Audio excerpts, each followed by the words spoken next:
We're here on the little boat that's going to take us out to the Blue Grotto. Very far. Thousands of tourists here. I don't think we'll go very far. It's too cold.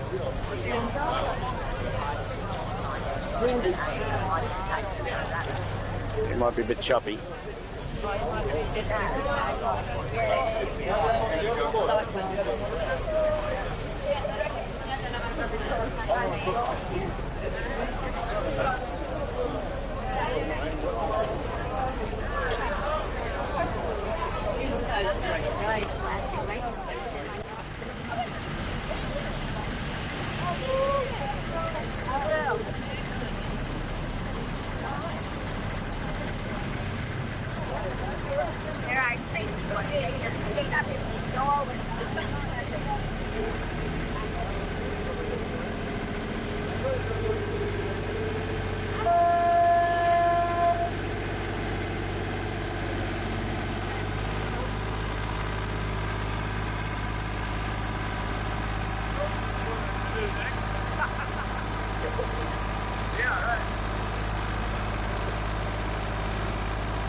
There's caves all along the cliff face.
Step inside the robot, take feet on the floor, and keep always your hands inside the robot. Okay, because the entrance is very small, and if you leave your hands outside, you leave souvenirs on the seat. You know what I mean, huh? Thank you.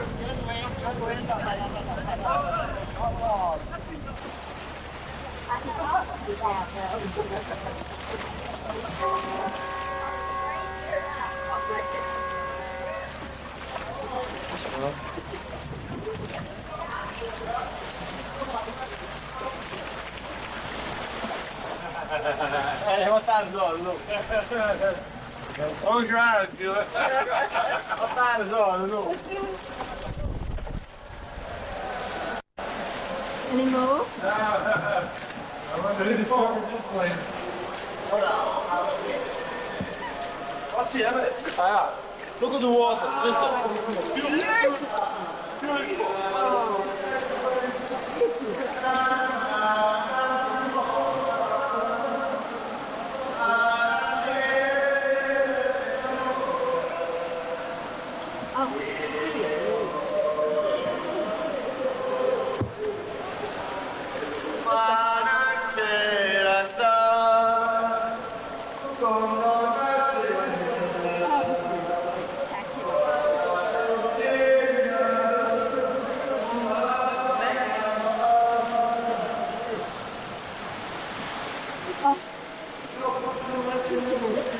Beautiful, beautiful blue. We're right in the grotto now. See what they see. Oh, gee, I should move my camera. I'll get a picture of it.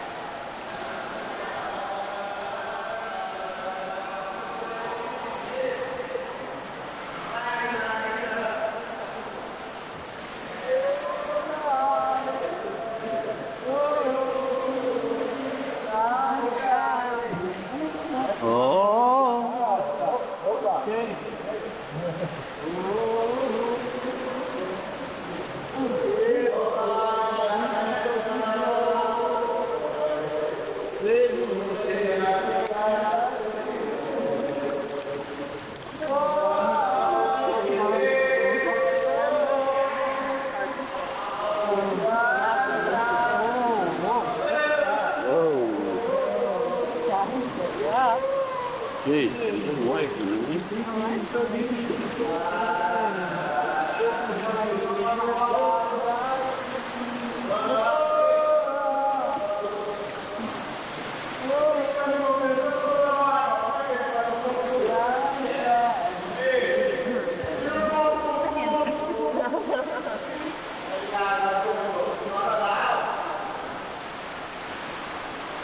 Getting pretty bad.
Cliff's right above us.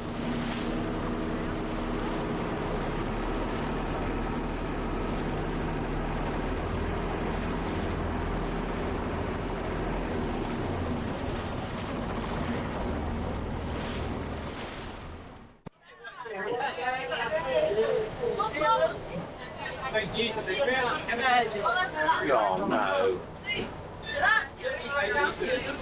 You know, the problem is with tourists because they always have the island, but it's always something without people, no, just something wild. When they are on the island, they saw this crowd. They say, oh my god, where we are. Loren, Marcello Mastroianni and so on, they used to have a coffee or cappuccino. That's why nowadays the price for a cappuccino is very expensive. You know, imagine costs 6,000 lire. 4,000 lire for the cappuccino and 2,000 lire for the chair. Because if you take a seat there and they charge you this 2,000 lire and you ask, why I have to pay 2,000 lire for this chair? Lady, you are sitting in the same chair of Sophie Loren and you have to pay an extra price. But this happened just in the main square. Then we walk through the main square, through the main streets of the island, Via Vittorio Emanuele, one of the last king of Italy, and you will see one of the best fishing area of the island. Ferragamo, Armani, Valentino, Gucci, Pucci, Ciucci, Gucci, all these funny names. And there you will see fishermen everywhere.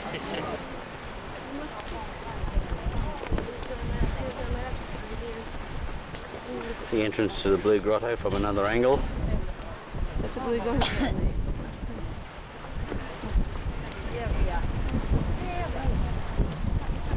Are you tired, kids? Yeah. It's the only way to reach this place.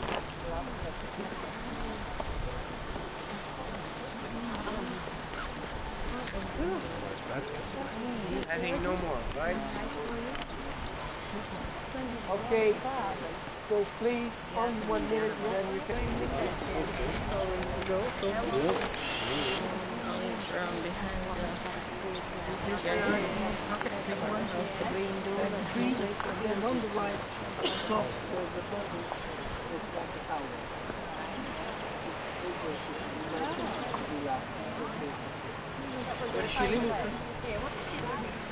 It's flat roof.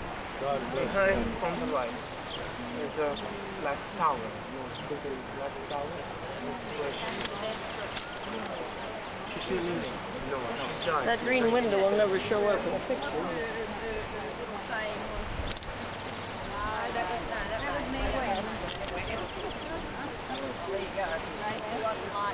Oh, what George Burns? George Burns. Well, see, you was still alive.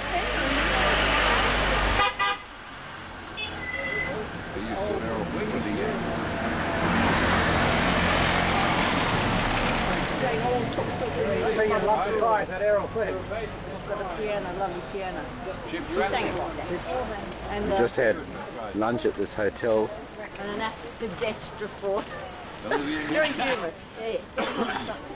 Years in Australia. Made her money out of America. Living near to John. She's gone very No, that's just a shop. She had a China boutique. It's not right. But I'm going to do some way down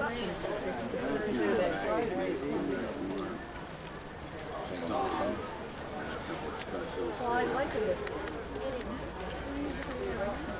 Gotta get out of the little alcove down there.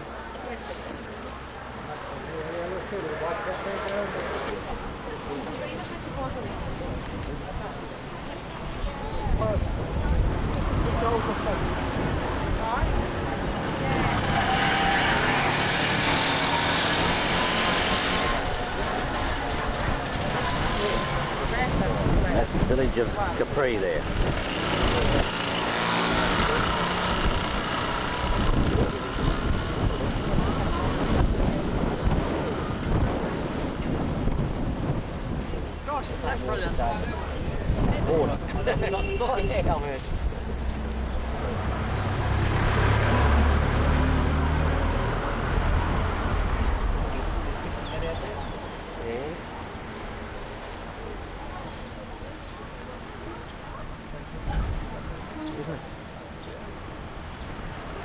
And then again, the little vineyard's still there. Feet high, whereas before it was 7,000 feet high.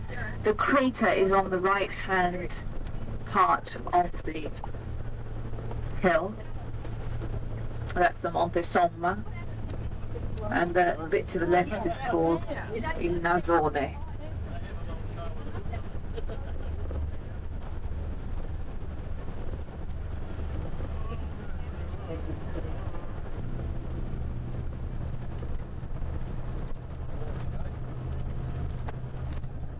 We're just in Naples at the And then we moment. go to the hotel, Villa Pamphili.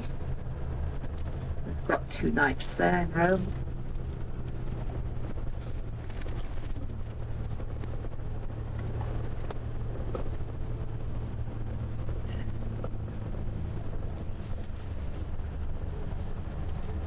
We're in Naples again and leaving for Rome.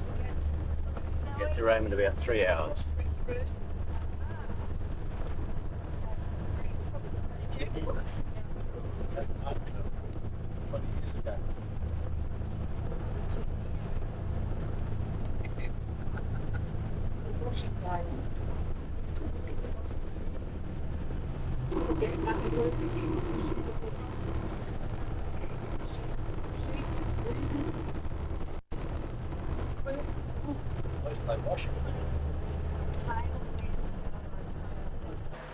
Now in Rome, the view of Rome City, City of Rome.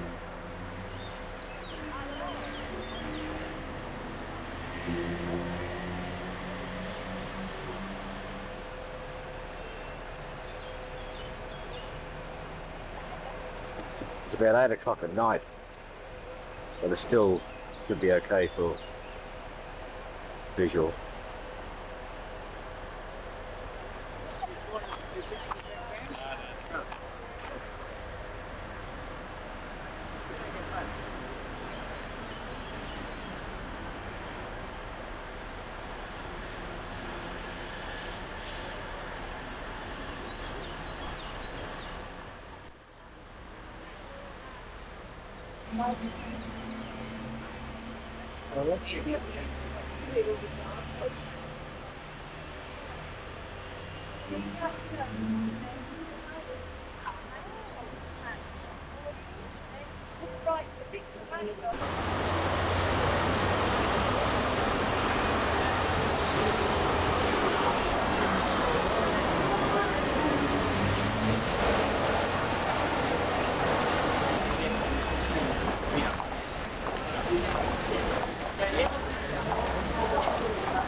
Eccellenza, Che cosa c'è? ok.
Communist Party, but now they're the Third World. They have been with the Third World.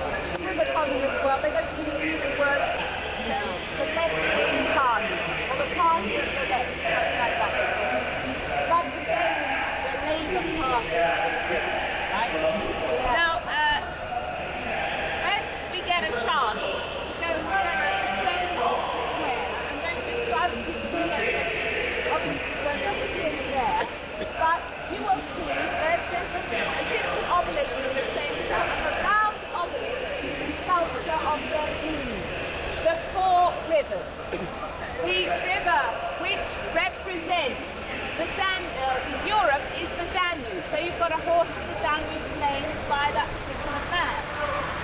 The river or the man that represents Asia is the Ganges. And the Ganges is going like this. At that church, because my theory is that church was built by Borromeo, an arch rival of Berlin.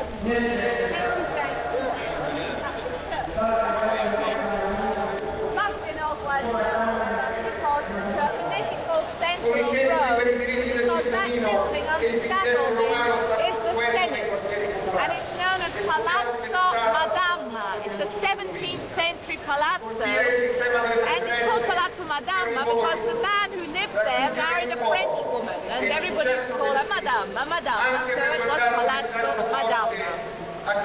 Let's go around. You can see now, there's the Ganges going like this.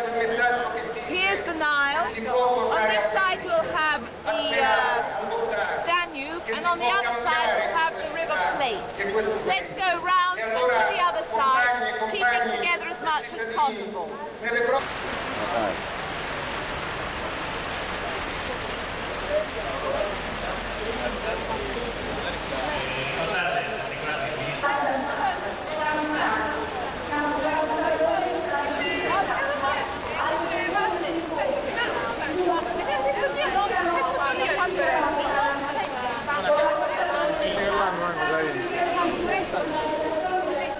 No.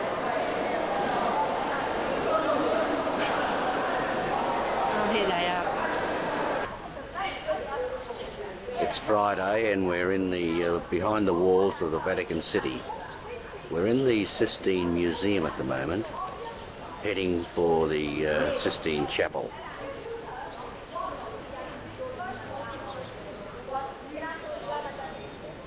We're outside in the courtyard at the moment, getting the history of the Sistine Chapel.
6th century when Michelangelo installed in a chapel to paint the vault. Before, the vault was painted just with a blue sky and golden sails. But the Pope Julius II didn't like this type of decoration, and he decided that he had to call Michelangelo. And Michelangelo was not a painter at all. He started his life as a sculptor, and he was pleased at all to be called to paint the largest fresco ever made. But you know, it's impossible to say no to the Pope, so he had to accept. And he started this false architecture in order to divide this huge space we have today. The most extraordinary thing that he was painted this in 4 years. Imagine 4 years were enough, from 1508 to 1512. He was painting in a difficult position. He was lying down on scaffolding. He had to paint backwards. And he started with the prophets. Why the prophets? Because the prophets, they have announced the coming of Christ already painted on the walls of the Sistine. And here you have also the Sibyls. The Sibyls were the pagan witches who, in a certain way, didn't avec l'histoire de l'Ancien et le nouveau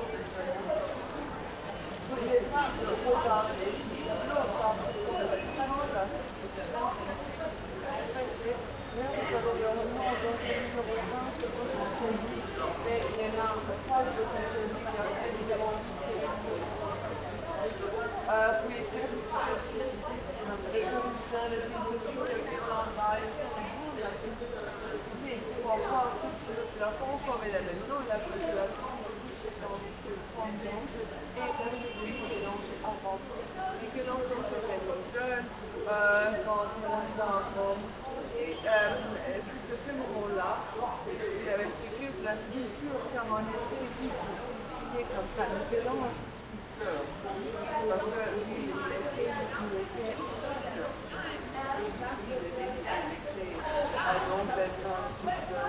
et dès que le pape lui demanda de décorer les plafonds de la chapelle, il accepta en faisant des conditions, c'est-à-dire d'être laissé absolument seul, de ne pas savoir de se mettre avec lui, car il avait besoin de ça.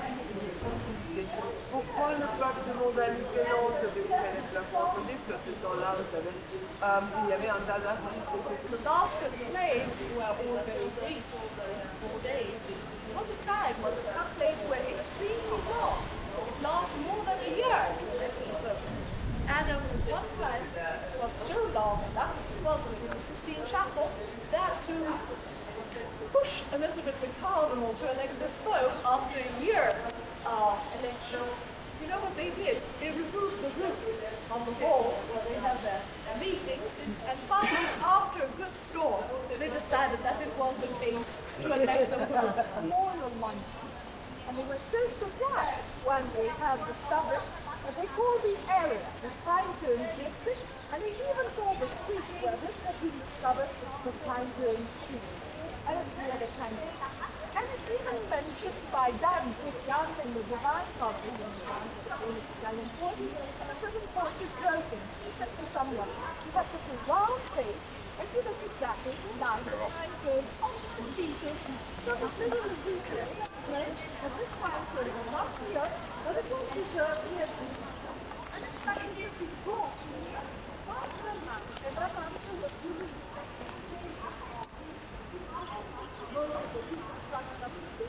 But he was also ordering a new museum here, and decided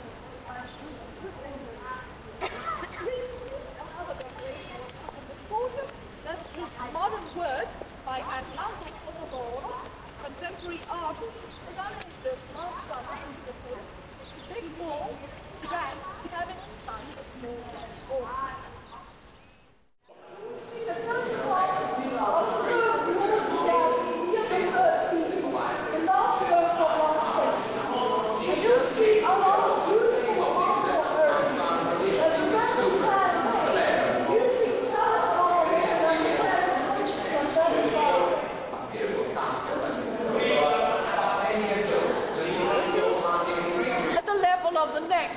This was done on purpose because most probably the parents bought the sarcophagus already made, but after the death of their son, they wanted to have the real portrait of their son, so they asked an artist to portrait the little boy.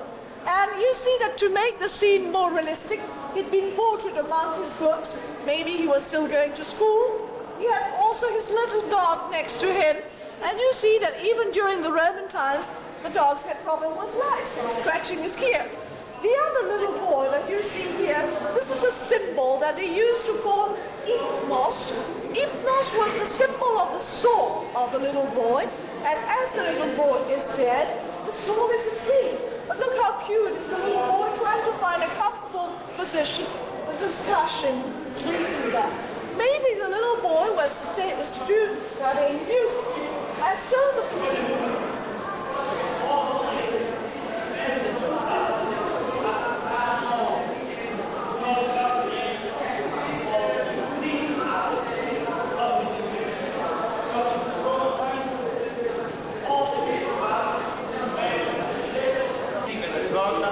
is representing the Catholic Church.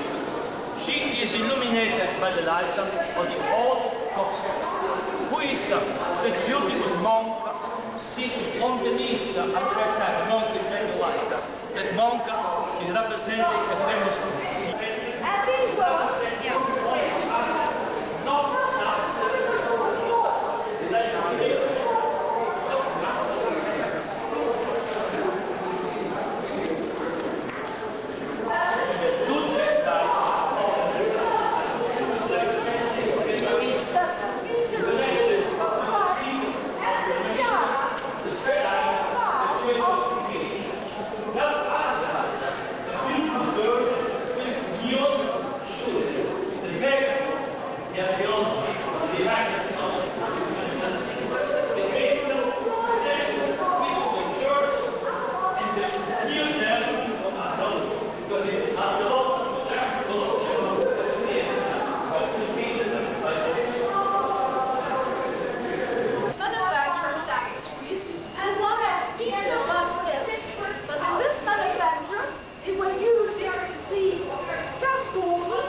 in the garden was all the flowers.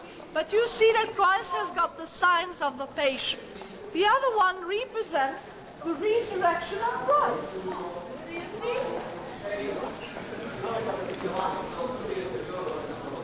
You see Christ is really stepping out too.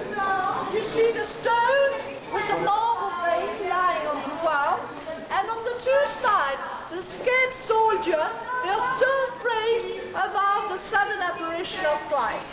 At the background, the city of Jerusalem, surrounded by walls, but those walls, they are not the one of Jerusalem, they are the ones of Rome. Because the artists who painted this, they'd never been to Jerusalem, they had been just to Rome.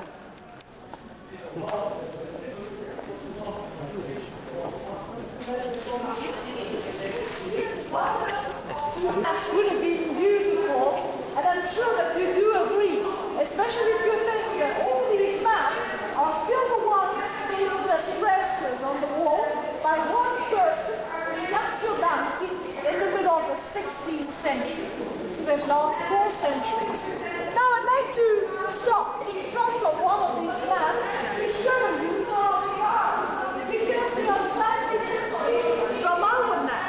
First of all, we have the convention that the law should be put over to us.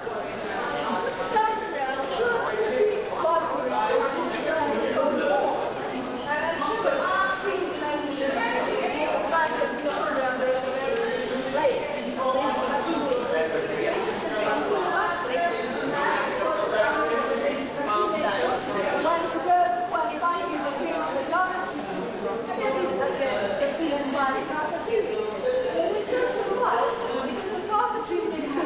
We're not on horses, but on elephants. Because on your side, where he saw him was monstrous, and recently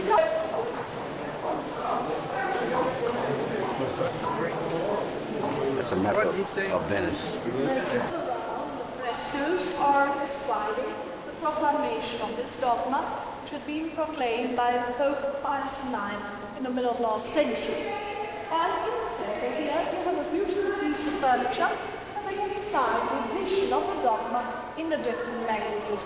This furniture was made in France, and it was a gift of France to the French. And here you see the book cover of the Russian edition, which is especially beautiful. It's made out of glass. It's got little icons. But now don't forget to look also the floor. This is an original Roman mosaic, which had been removed, which had been taken away from the original place. Some Roman bar. This way here.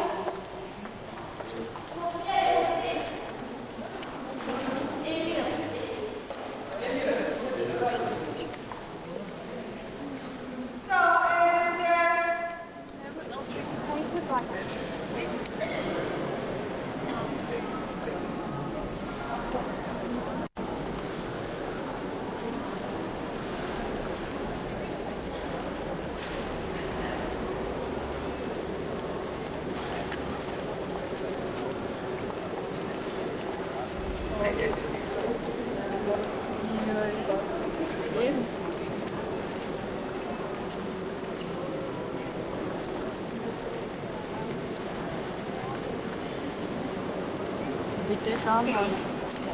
Wir müssen durch. Janoel, je ne weet niet. Was?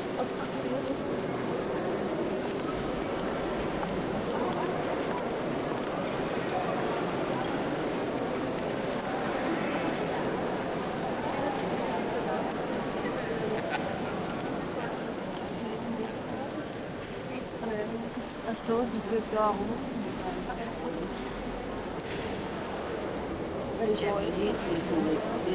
I'm using it. No. Bye. Inside the Sistine Chapel.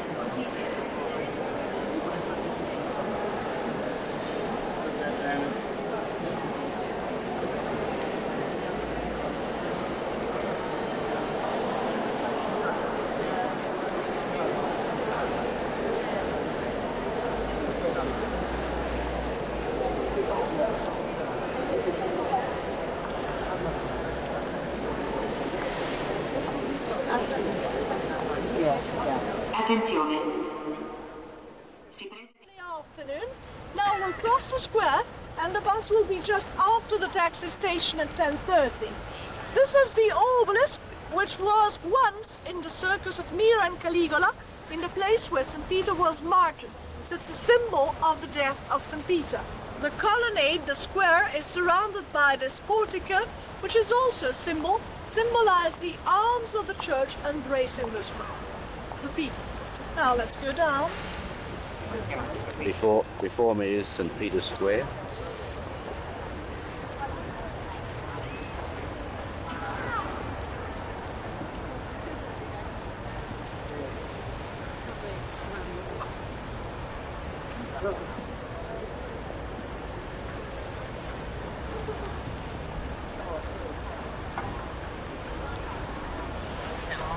Yeah, I saw that. Yeah.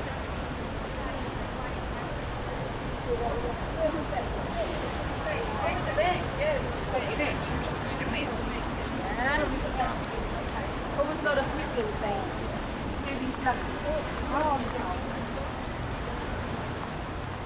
Century AD, down in the valley, the Circus Maximus. But look on your right, look how pretty is the Roses Garden of Rome. That's the best season of the year to see it, because they are all blooming, and every year there's a special prize for the best quality of roses. Take a look now on your right. This is the statue of Giuseppe Mazzini, one of the patriots of the Italian unification. But now try to imagine the big Circus Maximus as a big elliptical stadium.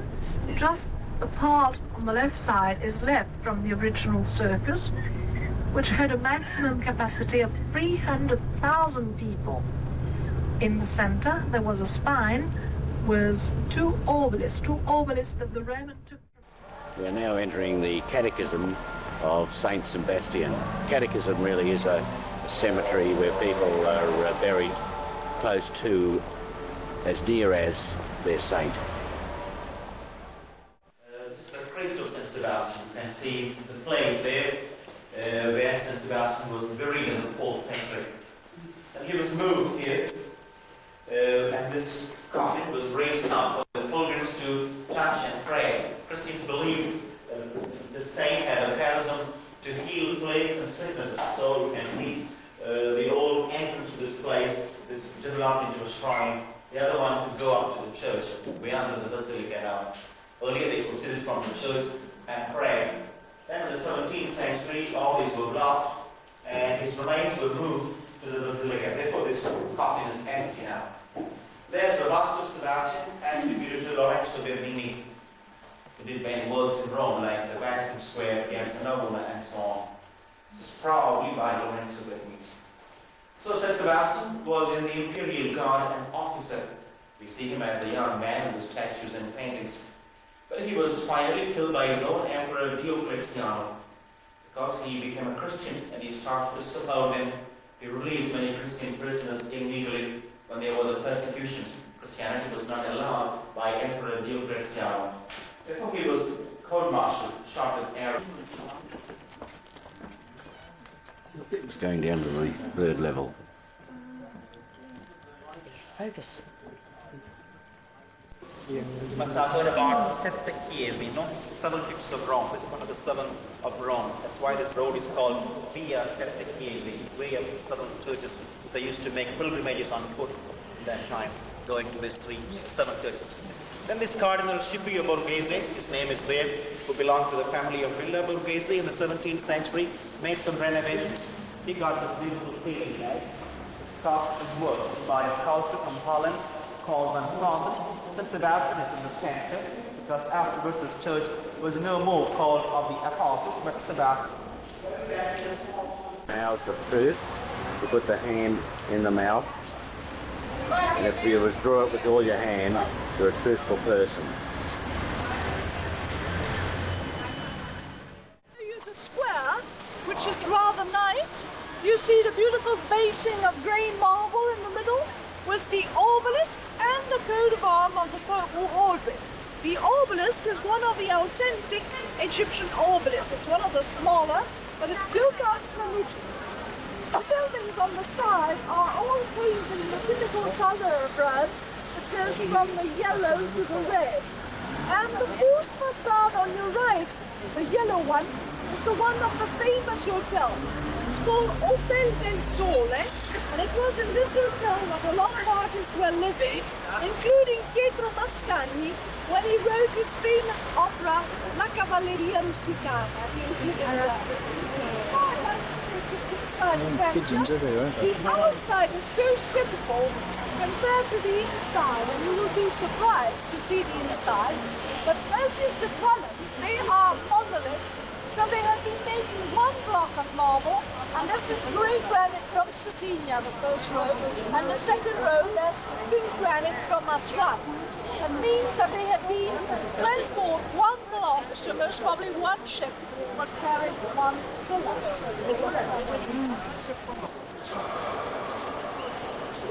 This is inside the massive building.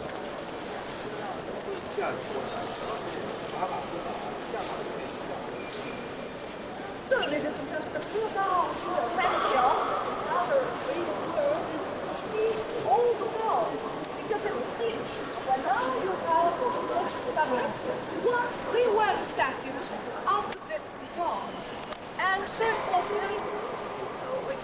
church now, so you should. And so it was important that it was open in the center because they could use it as a sun clock. So when the sun was on a particular statue, they knew that it was a certain time of the day. Thus at night, they could use this building as an astronomical observatory. When seeing this portion of Huge sky, hole cut in the center. stars pass The at a roof. certain time of the year. And this is a real beautiful building for its harmony. You have a diameter of 44 meters, which is also the height of the building. So you can inscribe the whole building in a cube.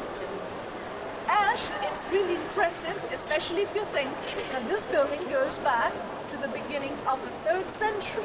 Has been made by the architects of Hadrian from 204 to 208 after Christ. And this is one of the most impressive concrete walls that we have since the Roman times. It's 8 meters thick, the concrete in the lower part, but as you get into the top, it gets thinner and thinner, and it's just 2 meters thick near the hall.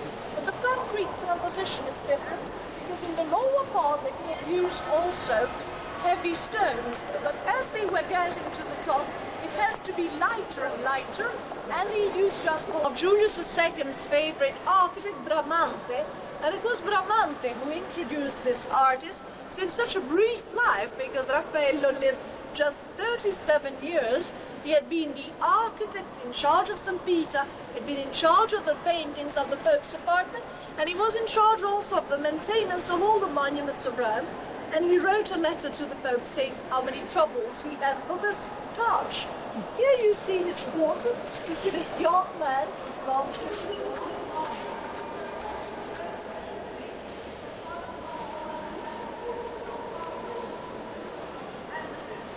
Another shot of the ceiling, the walls.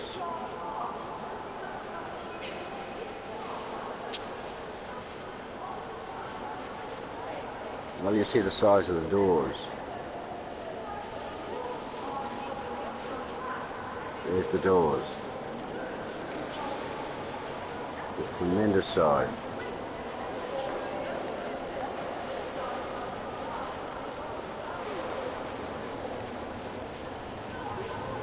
Just natural light in here from the hole in the ceiling and the roof. When it rains, of course, the rain comes through. All marble floor.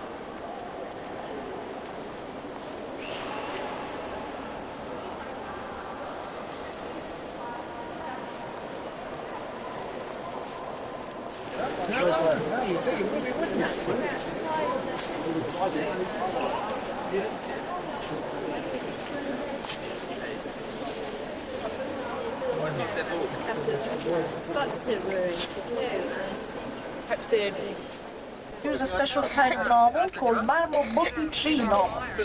That's the reason of so many critics, because it was unusual for Rome. You see that Rome has got a color, this brown ochre color. Most of the facades are painted in this color. Now, if you look on the left, the building was a tower, that's the Palazzo Venezia. That's, in fact, in Rome, the first example of a Renaissance palace. And you see, it's just a moment of transition. It's still a little bit a castle, and it's already a palace. And this palace had been the residence of the Venetian ambassadors for many centuries, but during the fascist period that was the headquarters of Mussolini, and he used to address the crowd the column of Trajan. This column is the center of the Forum of Trajan, and on the column you have complete description of the Dacian wars, the wars fought by Trajan against the Dacians, the actual Romanians. And it's like an open book. And in fact, it's because inside was kept the sacred fire vesta kept by the Vestal Virgins, 6 young girls looking days and nights after this fire, which was a symbol of the health of the Roman state. Then you have the pillars of the temple of Castor and Pollux.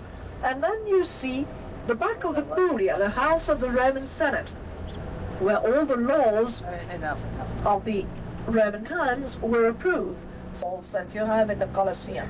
That's because once the blocks were fixed together with bronze, and during the Dark Ages they have stolen the bronze, and now you have just the halls.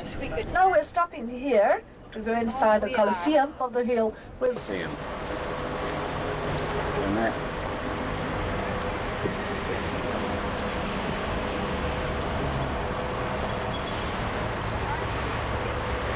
No, just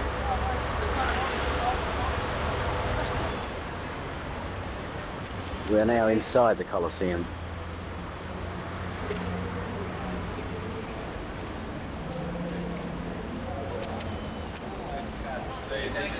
was finished in 8 years.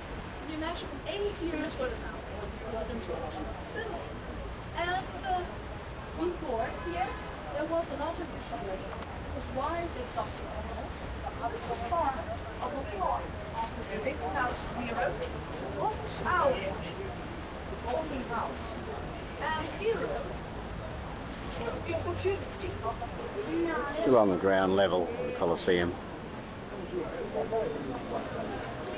It's a maze of brickwork in front of me.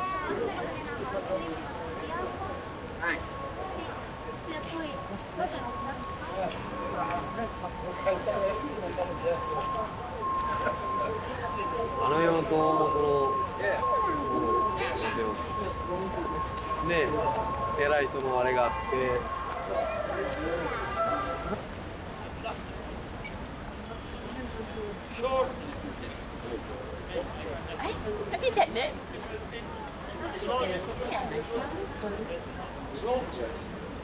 the platform is big.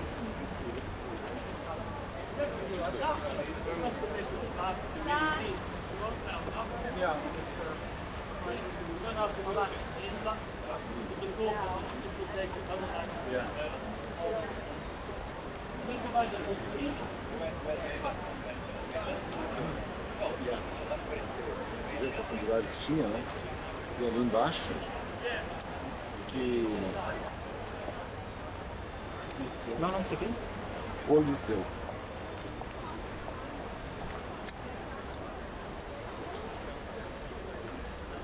Todos os imperadores romanos utilizavam isso aqui para... naquela época.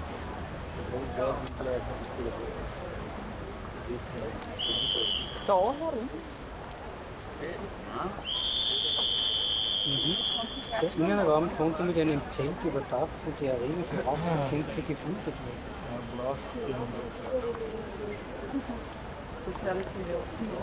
Ja, ich habe es einen großen Wahnsinn.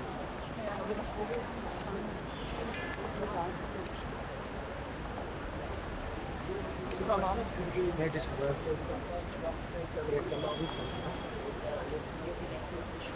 nicht nur mit der Platte.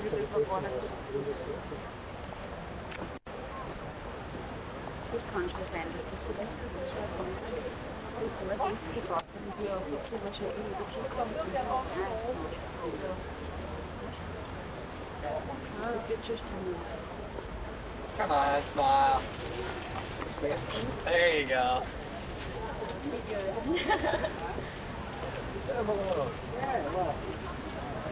Yeah, Jenny at the Colosseum. No gladiators around. Okay, you're on now. Incredible place. Unbelievable, isn't it? Oh. That'll do. Thanks, AFS. Huh?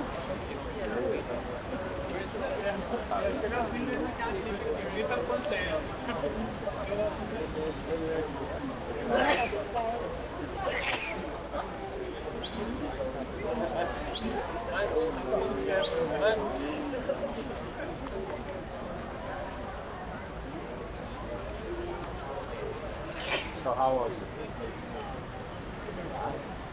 Yeah, pretty good. No people in here. The only addition were the statues of the saints, the Angel of the Passion by Bellini and by his disciples. Now ahead of you on the left, that's a hospital. It's called the Holy Ghost Hospital, and it's from the 15th century. It's still the one, and it's still used as a hospital.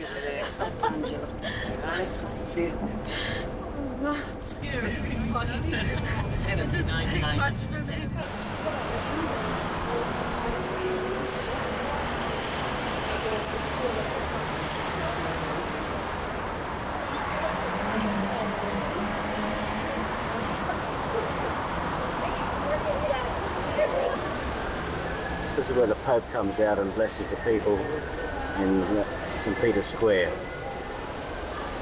That's his personal window. Not too impressive.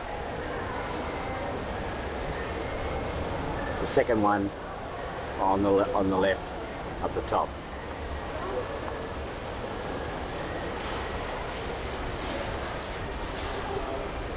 That's a real life Swiss guy. Doesn't look too much alive.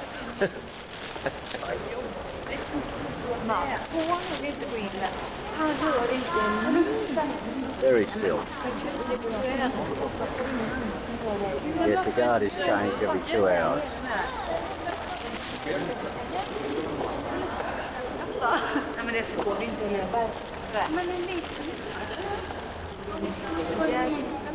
This one is really hard to believe.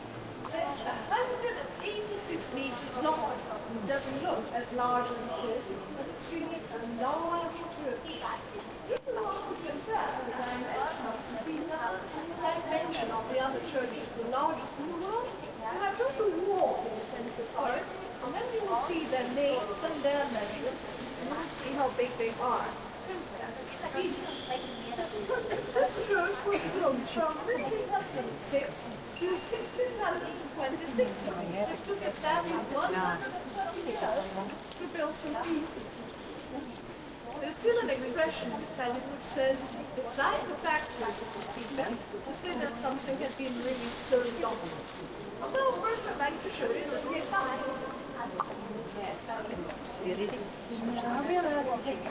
First Michelangelo did when he was only 24 years old, and it's the only one he has finished and he has signed. The word pietà, if we translate, pity, bitterness, it's the Virgin Mary having in her arms the red corpse of Christ just after the crucifixion. This pietà was always here in St. Peter, and it was here that it has been damaged by a crazy man. So now, 20 years ago, he started hitting the pietà with a hammer. And after this, they have left it like now. They have restored it, but they have put a block.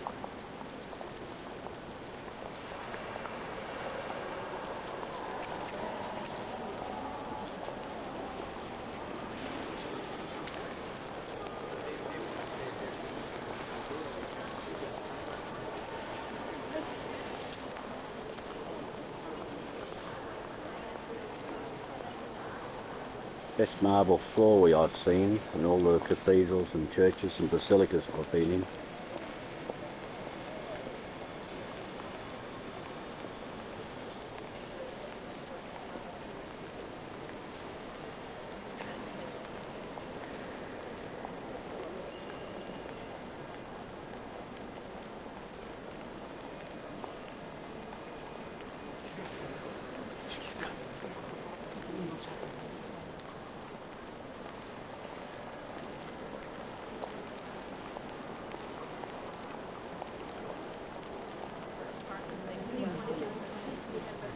So when you see some extra people near you, please tell me. So you see the result of this. And we had a and of course St. Peter lost completely its tone because millions of people have done this. The significance of this was at the beginning to be arrived at the end of the day.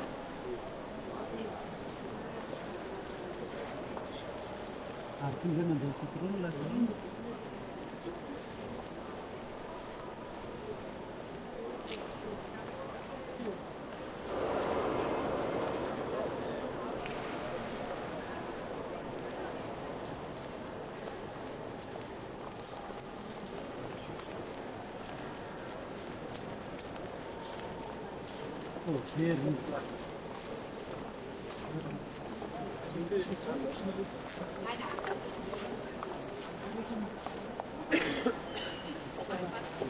nein, ja, ja, ja, ja, immer. Aber man hat immer den, nur bis es dann heißt. Also die originale Idee war alle Exemplare ja. Aber alle anderen.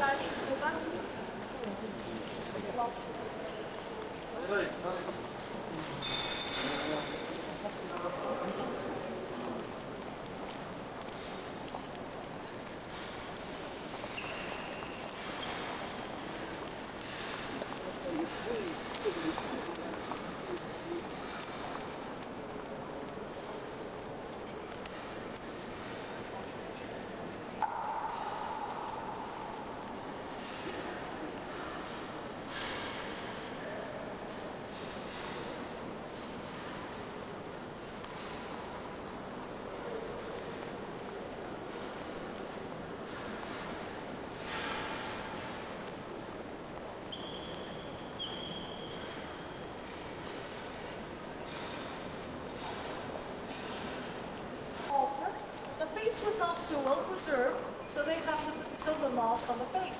The rest of the body is in bone. They had the lace and everything. Huh. That's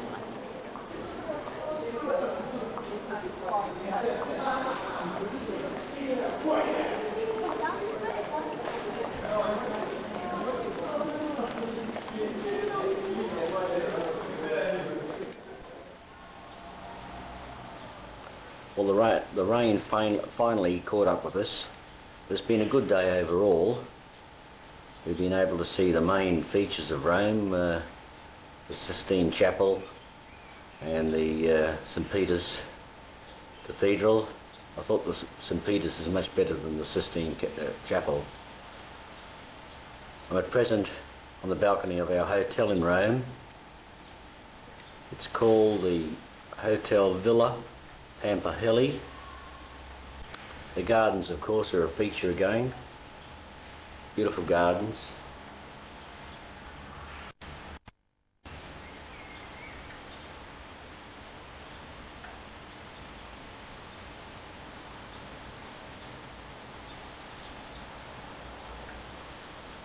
There's another Travalgar bus tour. It's not ours. There's about 4 buses here every night. This is our second night.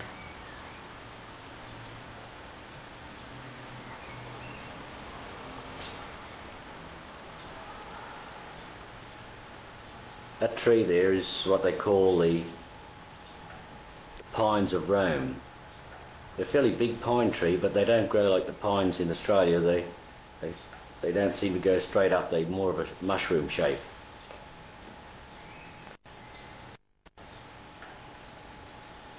There's hundreds of them around Rome.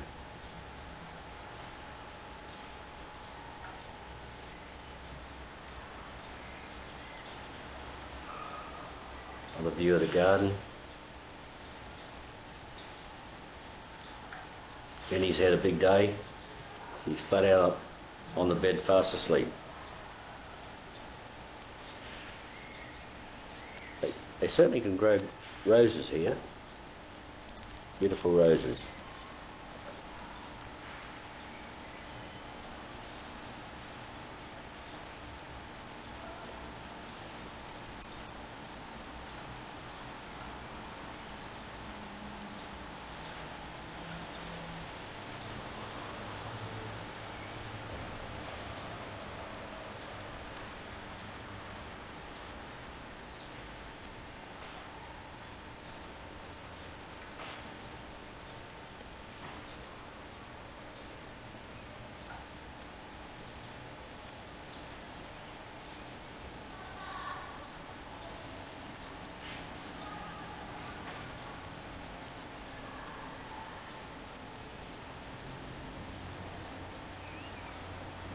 As typical in Rome, most of the fences are very high brick fences, brick walls really.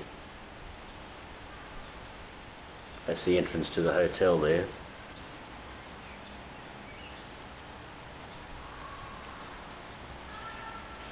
That's the road outside, very busy. You can't hear the traffic though.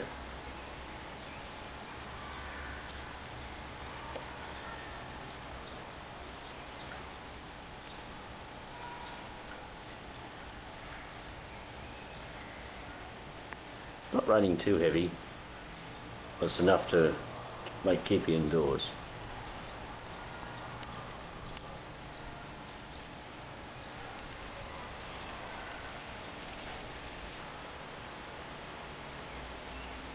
I'll sneak inside now and take a movie of Jenny fast asleep.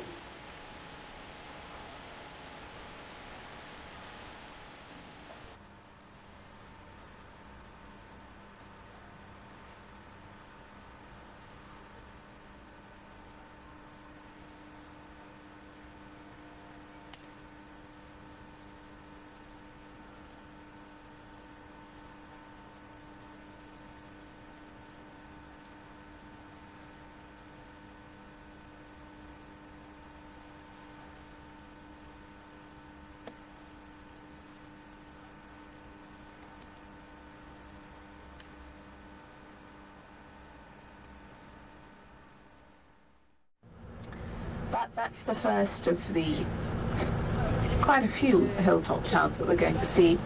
Orte here, and then just up the road we'll see the town of Orvieto.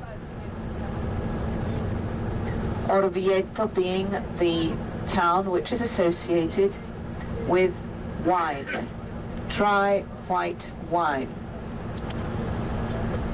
You'll find plenty of vineyards. Quite a few olive trees here as well. There you can see now to the left, for example, you see how the buildings built on rock and tunneled away.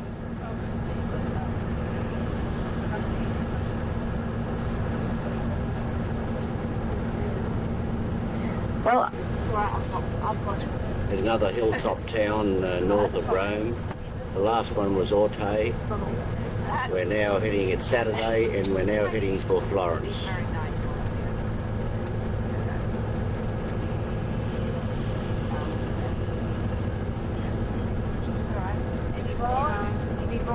Yeah. Yes.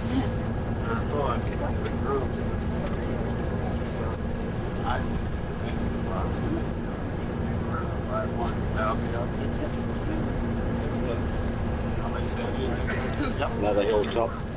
Looks like a deserted castle. We just arrived in Florence, and as you can see, it's overcast, and it's just starting to rain. It's very awkward here. I'll have to stop it a minute. Come on now, we'll have to take it. Well, we've just had our photo taken, and now I'm going back to doing some video recording of Florence. I think it's the Arvo River in Florence. I'm not too certain. Just going with Christina up to the shop centre. Okay. Then he's off to the shopping centre. Yes. There we go. We might have a tea going next week. That's all.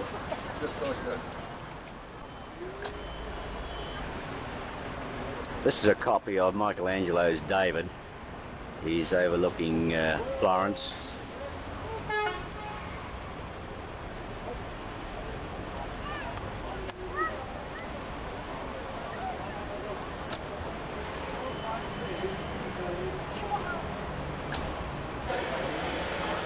Well, we're in Florence at the moment. Jenny's gone into this building. You won't believe it, but the Michelangelo's statue of David is inside this building.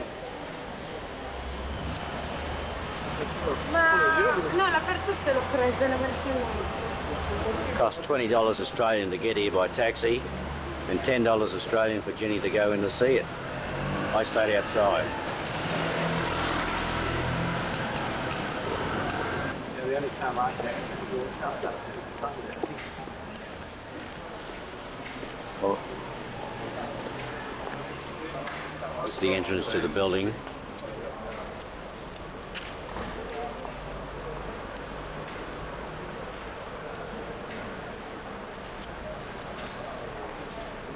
There's a little plaque on the wall.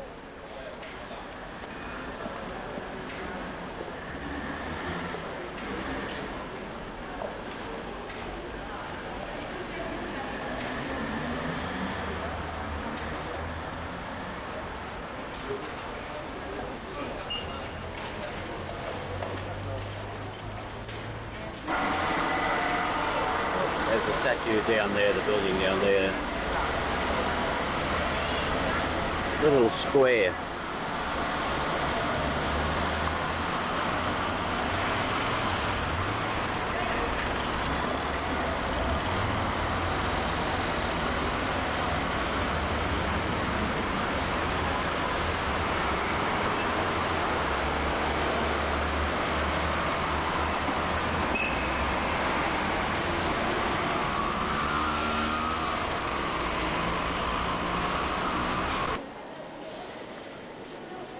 This is the tomb of the composer Rossini.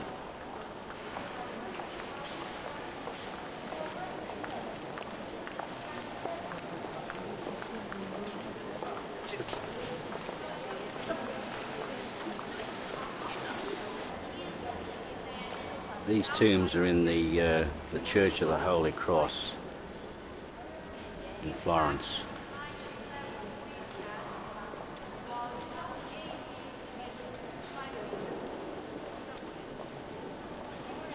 Built on the Gothic style.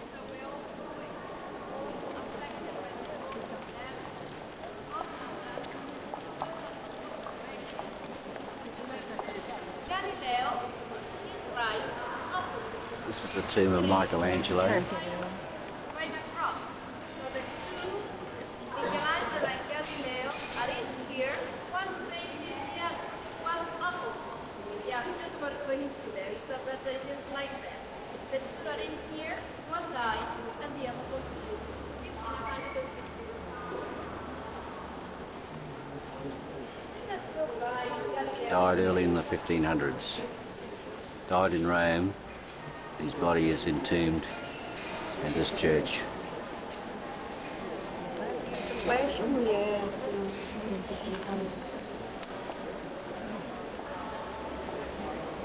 Michelangelo.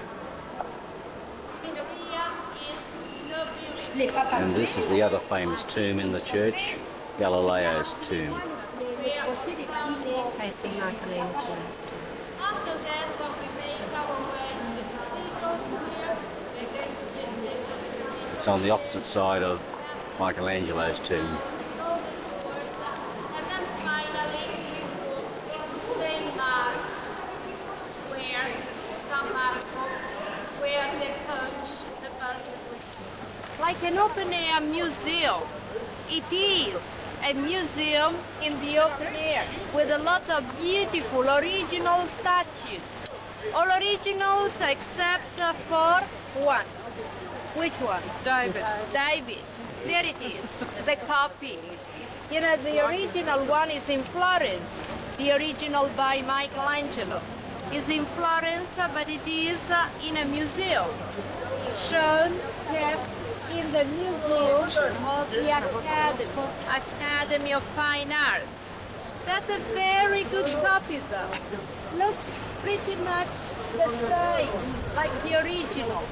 Same size, first of all, which is 15 feet and a half, or 4 meters 85.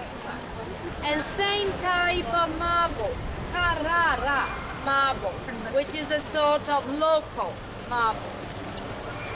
Do you know why we call the statue David? The biblical hero, David and Goliath. I mean, David ready to kill Goliath. You see, he's carrying the slingshot in his left hand, on his left shoulder. In the other hand, down in his right hand, the rock. So stone and sling, he is ready to kill Goliath. You know, this copy is only 100 years old. The original one by Michelangelo, 500 years old.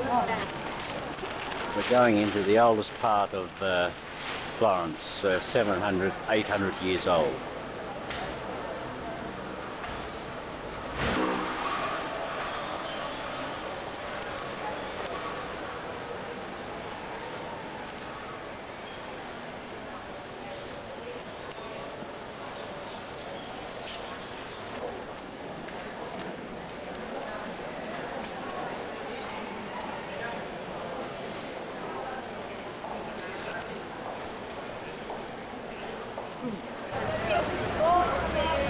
This is St Mary's Cathedral.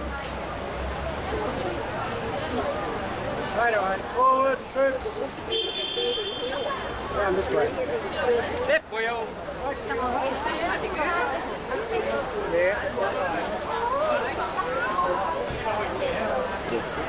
A mammoth cathedral.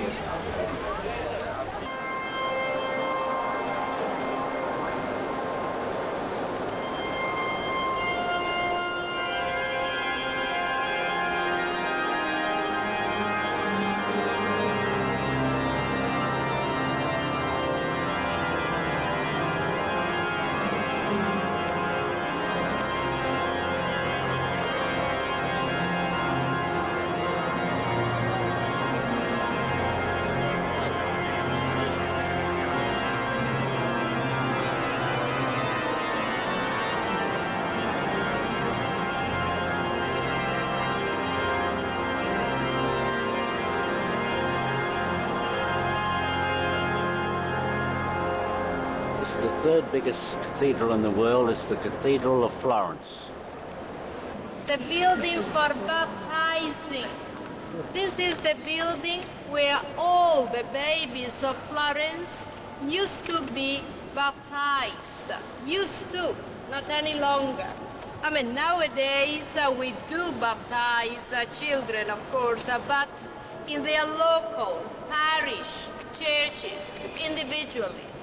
In the old days, all the babies of Florence were to be baptized in this particular building.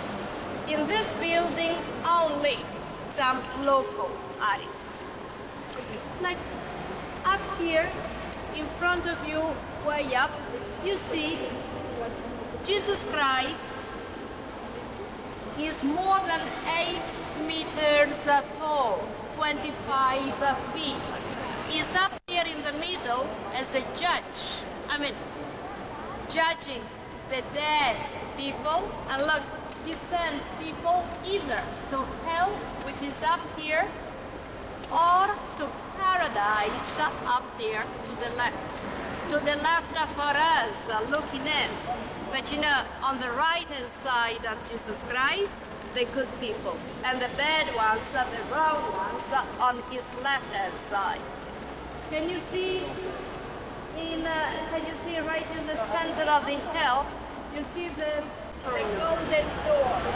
It looks exactly the same like the original one, only it is more shining, brighter, greener than the original one, which was lately very dull, greenish, big bronze, because of the accident to the original door has been free. And also with the stories of the life, the creation of Adam and Eve on top to the left, second one, Noah, and Jacob, Moses, and David and Goliath, Solomon and the Queen of Sheba, Joshua, Abraham, Cain and Abel on top of the right. 27 years Lorenzo Ghiberti took for his original tour, back in the 15th century.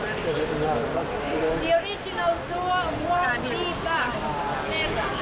I mean, after the restoration, the original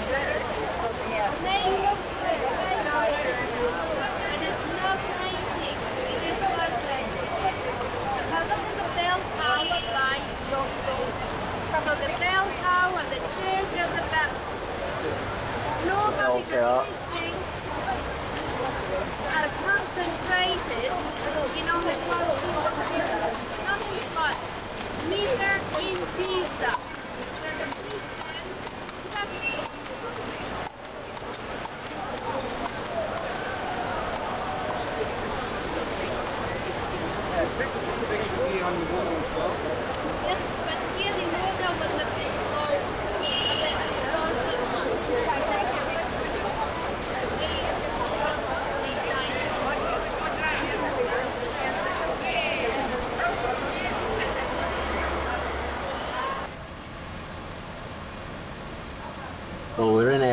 hotel room in Florence. It's on the 10th floor. It's the highest floor you can get in this hotel. We've got a magnificent view over the city of Florence.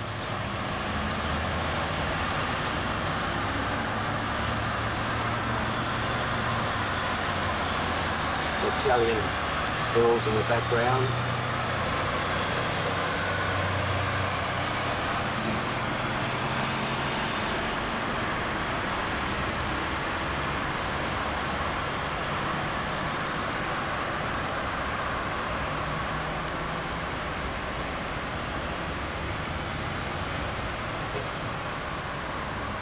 They'd be all residential apartments there.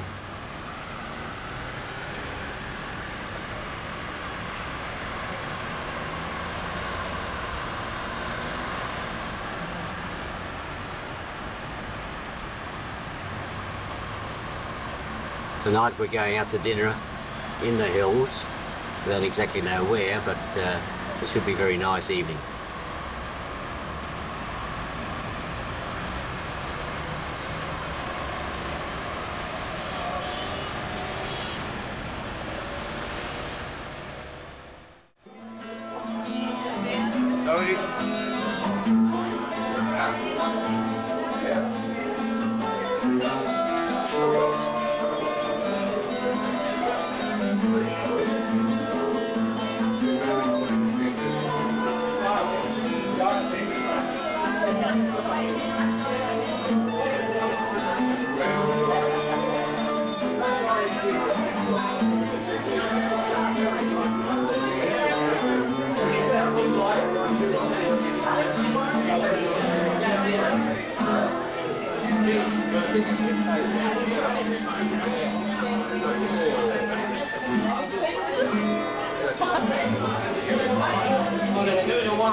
Sunday morning.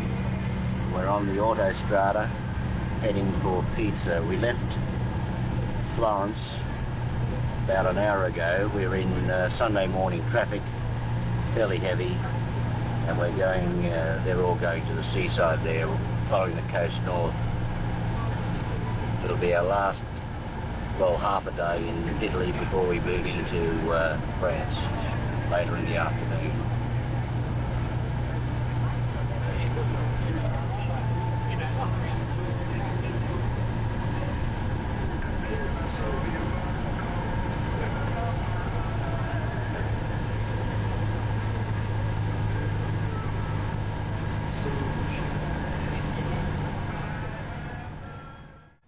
Jenny's shopping again. We're at a very special site here. It's the Leaning Tower of Pisa. There she is.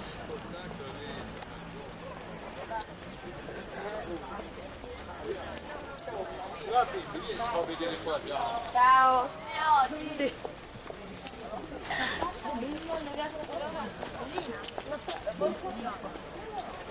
I'll go back a little bit further to give you more of an idea that it is how the lean is. There's an overhang of 5 metres.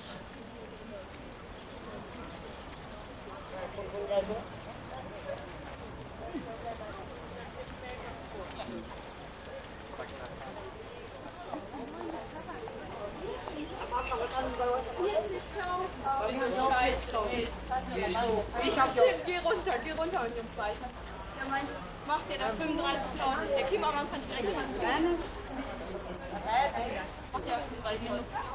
Nee. Kim, geh runter. 20. Da hat er gesagt, mach mal 22.000.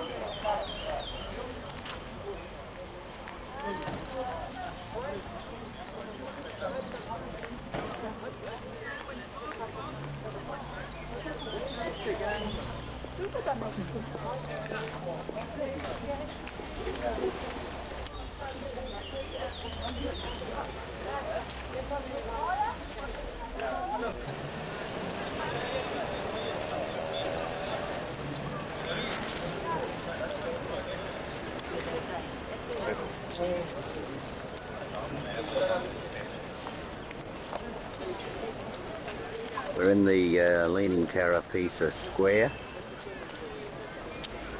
Fairly big square.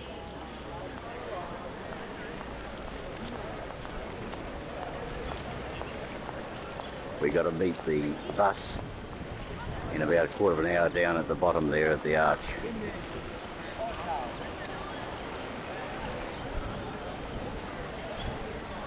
This is the church behind the Leaning Tower. Fairly spectacular church.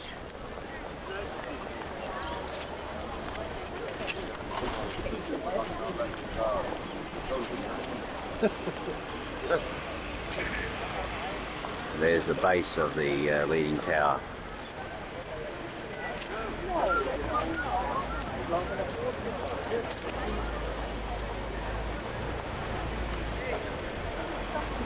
Yes, thank you.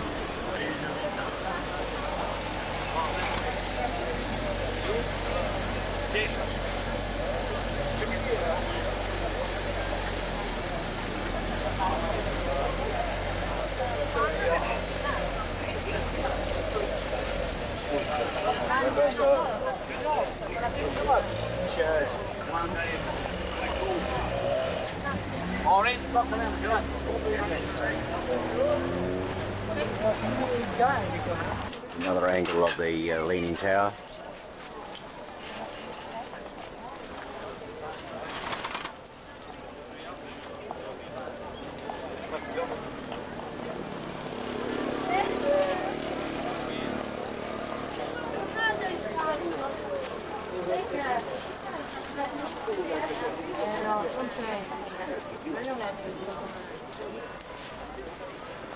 And yet another shot of the Leaning Tower.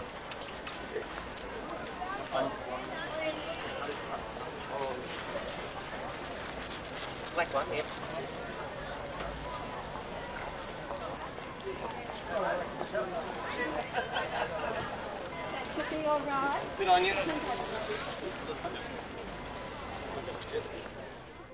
Cloud on top.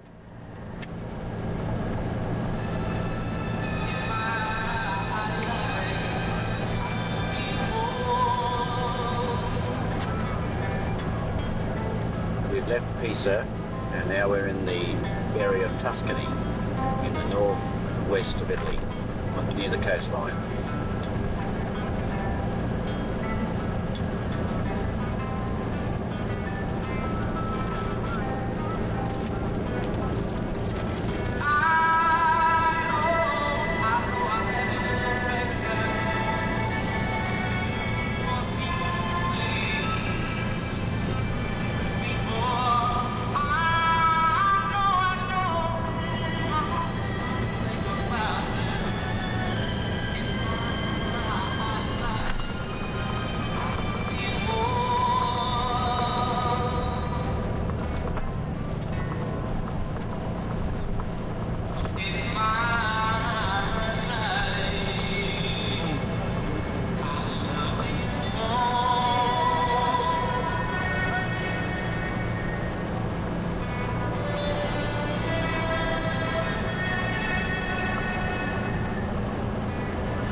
Sea, which we will be seeing glimpses of as we drive along the road here, and therefore it's called the Ligurian Sea, or the Mare Liguria.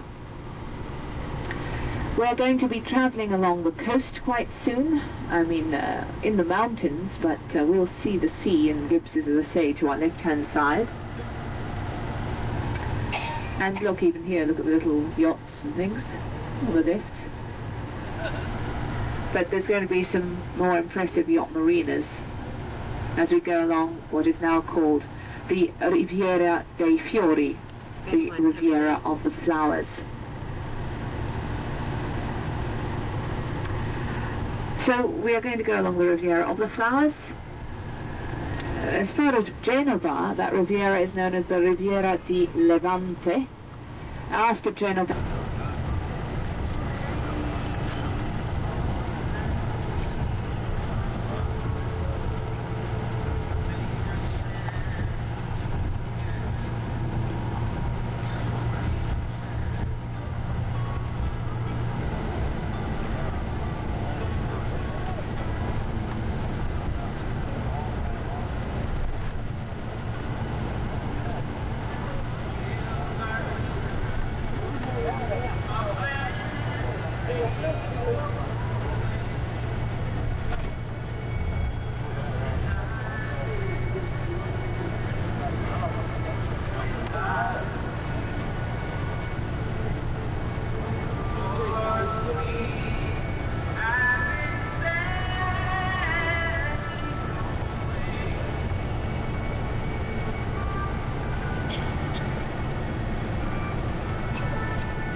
emperor refused to give over the page, the Genoese besieged the city, capturing whoever they could and chopping off their ears or noses.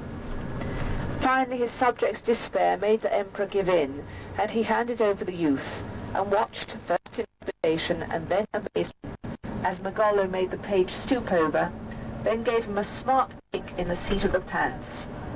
Honour thus regained, the merchant returned the youth, lifted the siege, and sailed back to Genoa.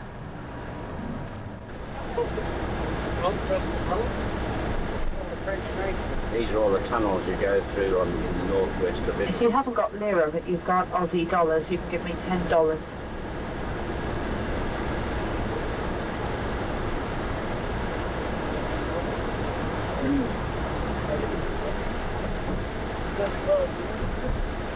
Or you can give me 8.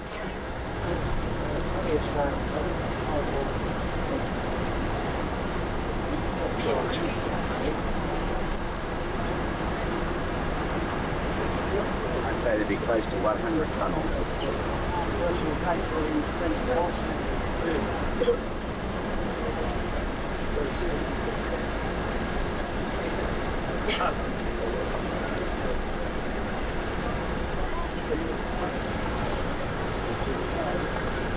Here we'll soon be coming to Savona. That's the 5th largest port in Italy, and it's very in northern Italy.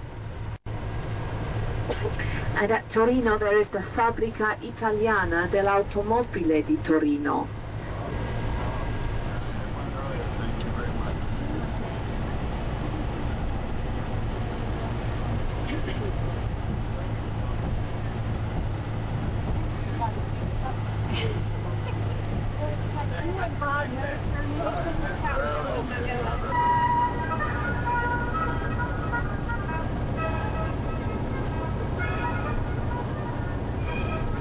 Photographs.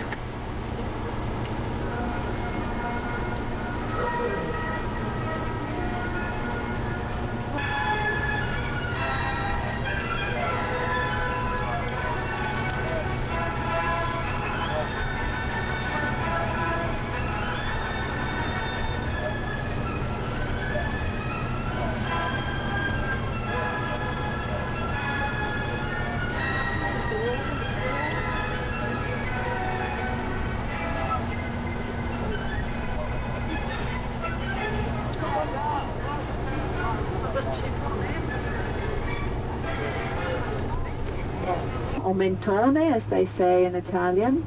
So we are now actually on the French Riviera. We are now on the Côte d'Azur, which stretches from here as far as Saint-Raphaël, which is near to... Well, it's Monday morning and we're in Nice. Just had breakfast and we've had 10 hours sleep. We're going off now to explore Nice. This is our hotel we're staying at.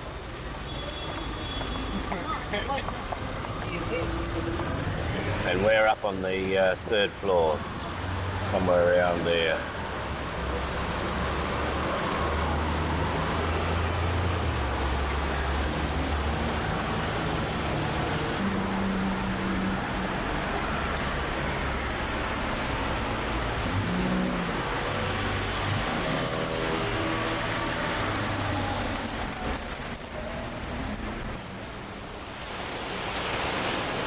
We just walked up from the hotel and we're on the French Riviera, part of the French Riviera anyway, at Nice. This is the beach.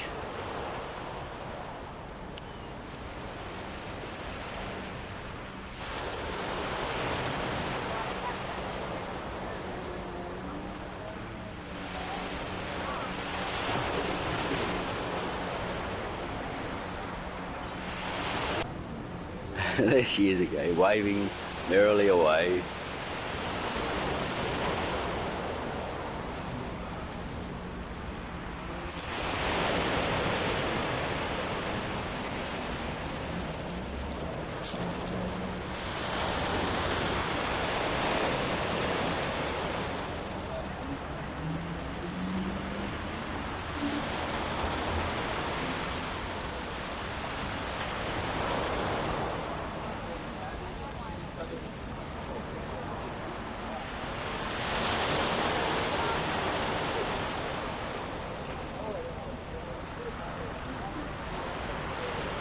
These beaches, some are private.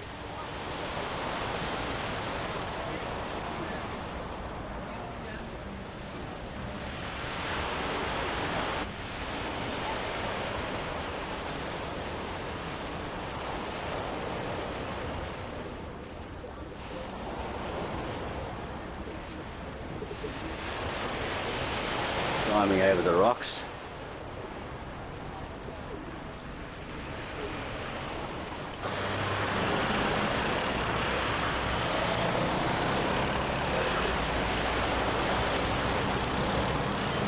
Money and get an umbrella and something to sit on.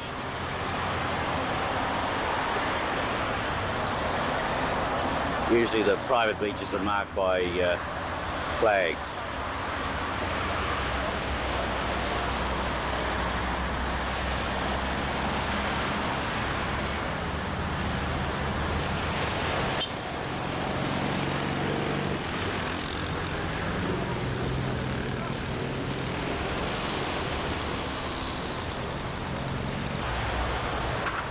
We're going for a walk now along the promenade on the beach front.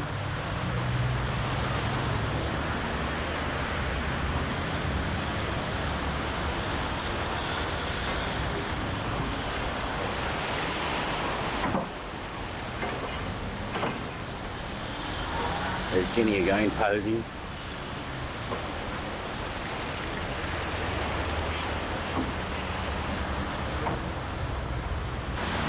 Few more shots of the promenade.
There's Ginny again looking at postcards.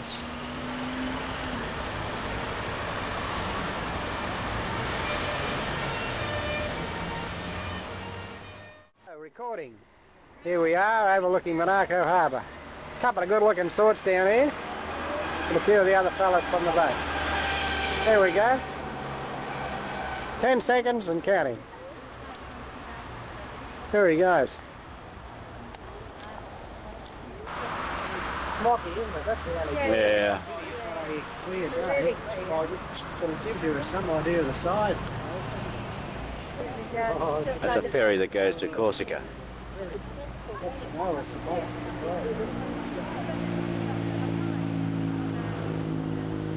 It's a bit hazy. It's about 5 o'clock in the afternoon.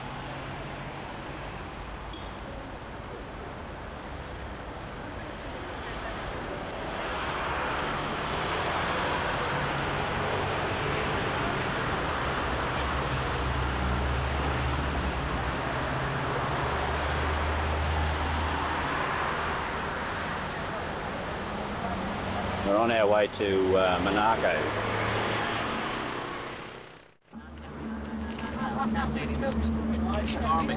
We're still climbing the hills at the back of Cannes. Oh, Nice, I'm sorry. Getting all mixed up. Right. You finished, mate? Yeah. Thank you. Thanks. Now just I. 1, 2, 3. 3, 4, 5, 6.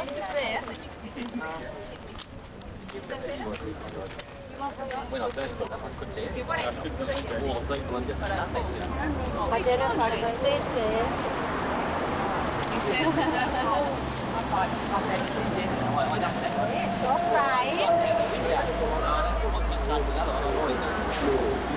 Minnie's enjoying herself. She's a bit worried, I think, sitting on that ledge there.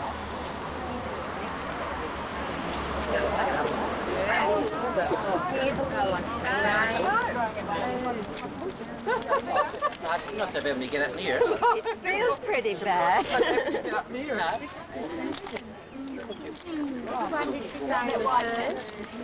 An old tiger. Beautiful yacht club. Yachts galore. Hang on. 1, 2, ready? Yes.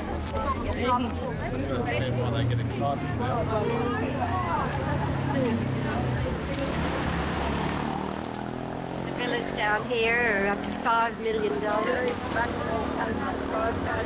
How much? $5 million they would go. And see that one over there, the very big one? Is that the one where they had to catch a thief?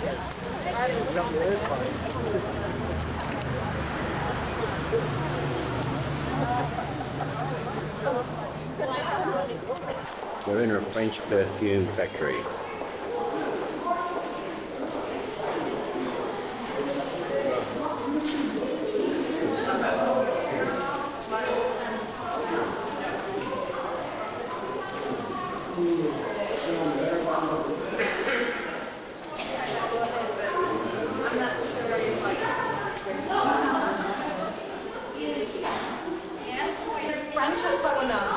We're here in Essence, 1968. Our main factory is up in Grasse. Do you know where that is?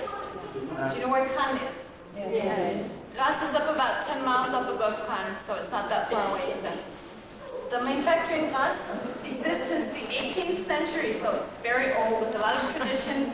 And the name Paganel was given in honor of we had a French painter here in France who was very famous. He was called Paganel, but we gave the name in honor of his father, because his father used to make perfume gloves for the King of France. We thought the man was into perfume. The name is quite appropriate for a perfume factory. First of all, we don't distill here anymore in Enns. All the distillation is done up in Grasse, and Grasse delivers the essences ready to use. We've kept all the installations that you can see behind you, but we don't distill anymore. It's just to explain to people like you how we work and what we do. On the boomac right here on my left side, you can see most of the essences that we import from everywhere in the world. They're imported already in form of essence, which means liquid, not in form of flowers. You will understand why. Down here in the photographs, for those who can see, I'll give you the names of the flowers. You have the flowers that you find here in the region and that we also use for our production, which is orange blossom, rose, lavender, jasmine, violet, mimosa, and also broom. So what we do is we take the flower petals and we put them into the alembic behind you, fill the whole thing up with water, and heat it up to about 120 degrees Celsius. The water evaporates and takes with it the essences that are contained in the flower petals. It passes through the swan's neck into the gray container, which is filled with cold water, and there's a heat exchanger in there. It's 1.5. 2 times. we do here, we make from this grains of pure soap made up of 20% vegetable and 80% animal fat. That's all there is to it. We take the grains and put them into the white machine the first time. We add a vegetable coloring, a vegetable softener, and, for example, honey or also olive or almond oil.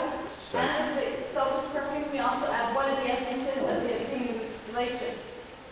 From there, it goes into the blue machine, which produces little soap flakes. The flakes go into the blue machine. They're heated up to 40 degrees Celsius so that we get a warm and compact paste, and they come out in form of bars, as you can see. And then we cut them up into little pieces, which go under the press, which is the grain machine right there. This is what we give our soaps the high-end shape. When they come under the press, of course, they're not finished. We finish all our soaps by hand, which is what you're going to see next door. First thing that we do is we take them over here into the soap workshop. And we take a knife and scrape off by hand all the leftovers from the press. When the soaps are scraped, we decorate and paint them by hand. Since this is made children's soap, we only use a simple watercolor to decorate the soap. That way the water will color will come off and at least it won't do any harm to the kids. When the soaps are dry, we wrap them up by hand, either individually for all the soaps that we sell, one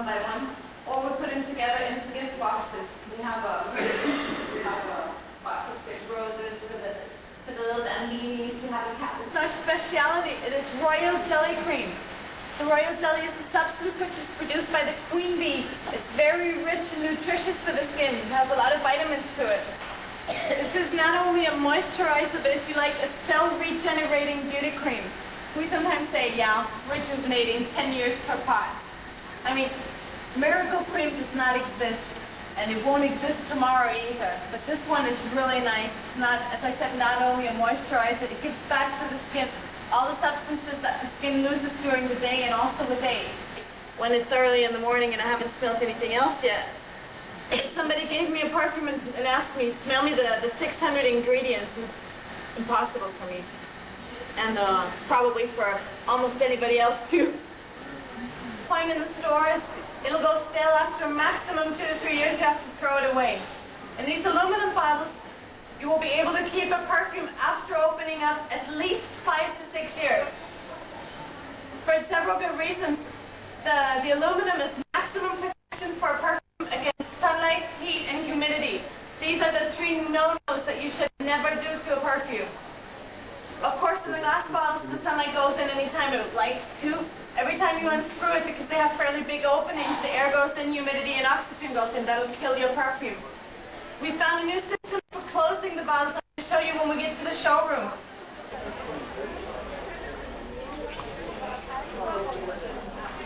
Jenny's trying out some skin creams.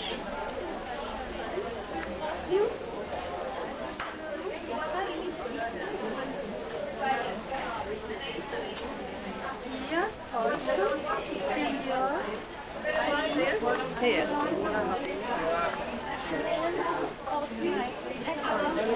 Some of them are.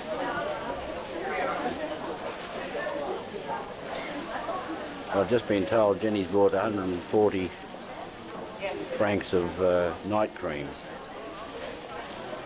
That's a bargain. So she tells me.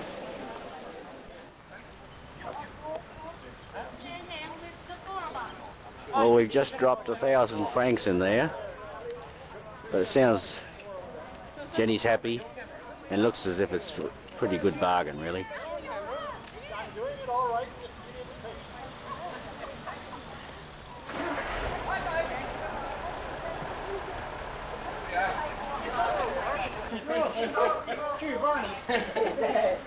Jenny's laughing at some donkeys in the stall here.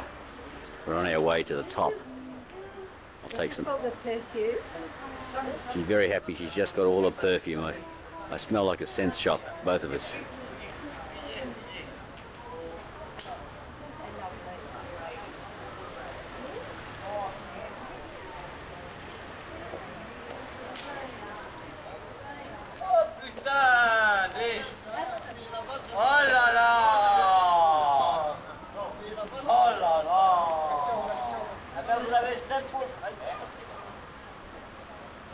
I think he knows he's getting his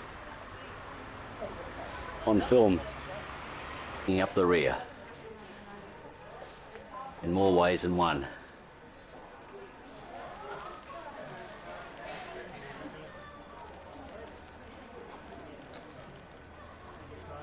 It's nearly 6:45. Jenny's found a little piggy to stroke.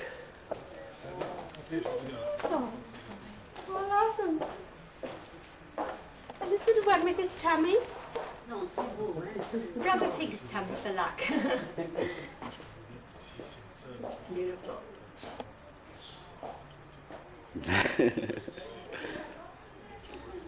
To each his own.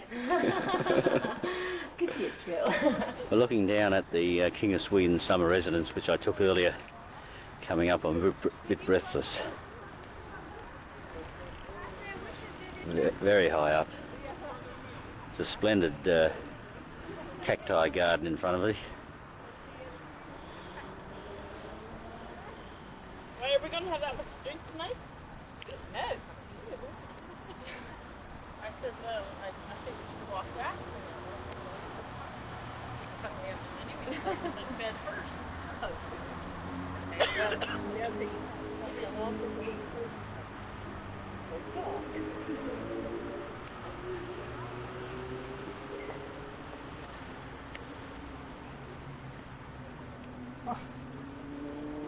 There's that clock tower from another angle, much better angle. And we're right up the top.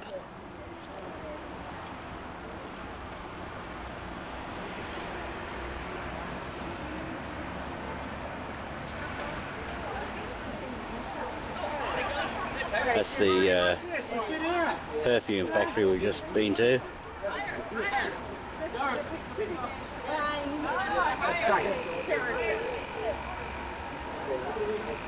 Magnificent view.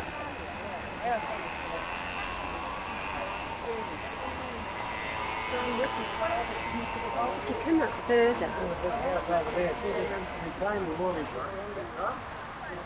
It's a good shot of a viaduct.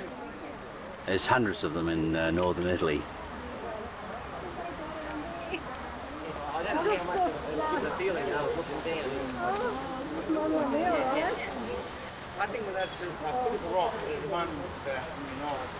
There's the tunnels. There's hundreds of them too.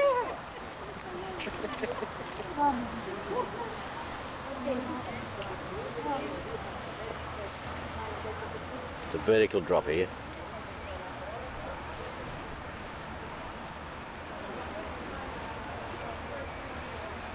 This is where we're going to have our dinner tonight, in that nice restaurant. There's another angle of the cacti garden. There's the King's summer residence again. To give you an idea of the steepness, the gorge going straight down there. Another idea of how far we're up. You see those houses there, I'll come in on them.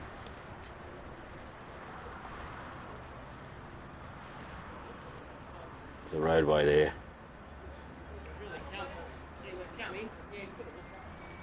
Magnificent view.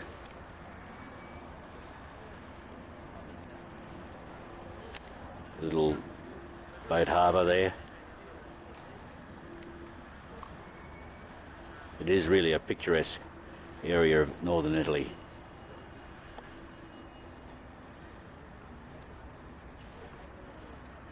I think we'll finish up on the King's residence, holiday home. With his flag flying. Not much of a breeze. We just arrived at the restaurant. I ordered a beer, Jenny's on rosé, and then we have some nice entrees. And there's a nice selection for the main course. I'm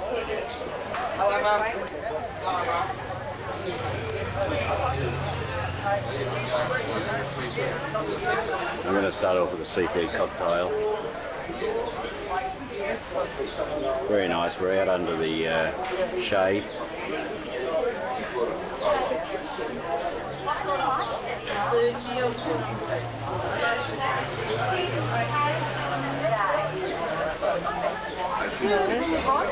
Jenny's preparing her fish soup at the moment. She's rubbing raw garlic on bread. I can smell it over here. That's her fish soup. After the fish soup, I put the mustard onto the toast, and then I put the cheese onto the mustard on the toast, and it all goes into the fish soup. Ooh la la! I hope you got some parsley to eat. And I'm sitting next to Peter on the way back. After being to the buffoonery and being famous that long. I've got Paris on this hand, Nay, and we're going to Peter.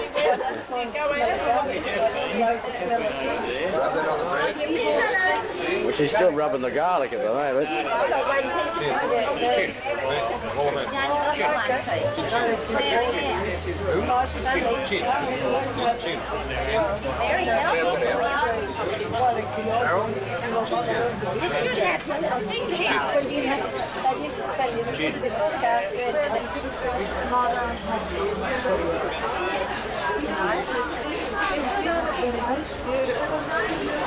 Stacey Bond. Put a bit more mustard on it, All right, for you. Stacey Bond, did you get this?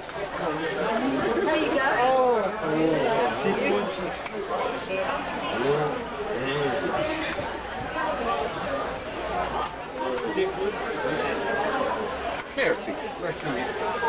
Oh, look at them on the fish. Well, what's it taste like, hon? Stacey Bond. Stacey Bond. Red ball. Trey Bond. Red ball. Trey Bond. Well, we've just finished a very nice dinner. And I don't think I could put another morsel of food inside.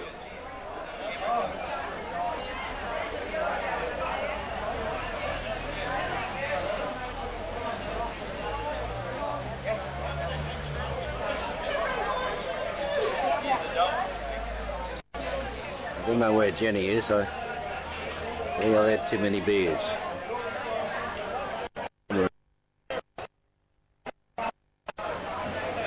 We're off to the casino now. After spending 1,000 francs at the... You're looking at ahead of you, you see with the palm trees and the green area, there's like that peninsula with all the red roofs. That is Monaco proper. That is the capital of the Principality of Monaco. Can we move over to the right a little bit perhaps? Then some more people will be able to see. It's Tuesday morning and we're leaving Nice on our way north now to Cannes and on to Lyon this evening. We're driving along the adjacent to the promenade on the French Riviera, still in Nice.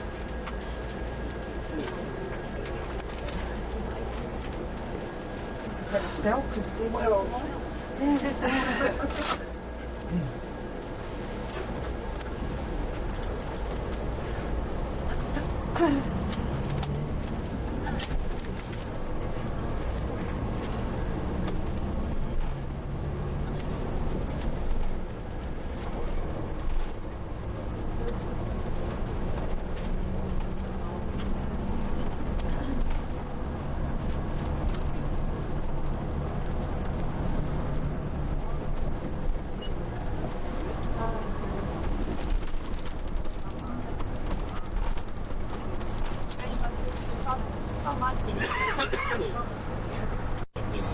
It is to get accommodation here in May, when in Monte Carlo you've got the rally, the Monte Carlo rally, the car race, and in Cannes you have of course the film festival.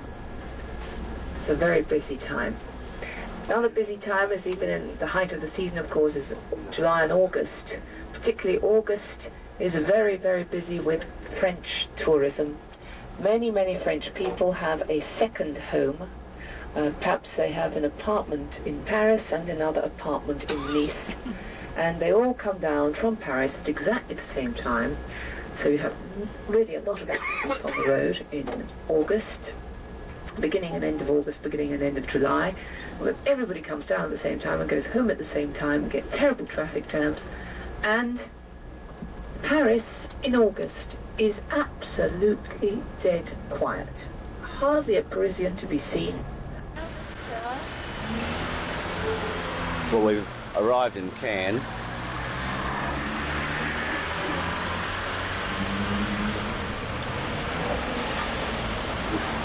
Jenny's just been in the toilet, in the men's toilet, and got locked in.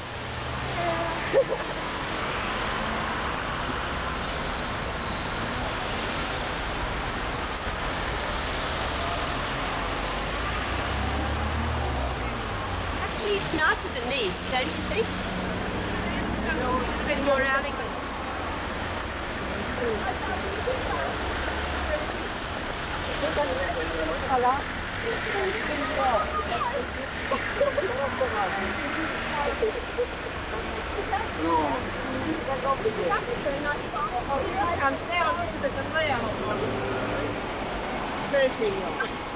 The last time I saw him was when...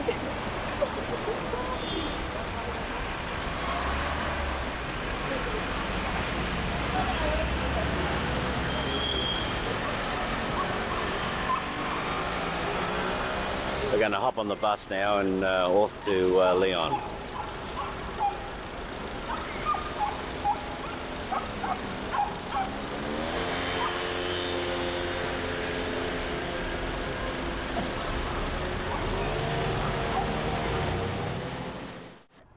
Saint Graal, is how you say it in French, the Holy Grail.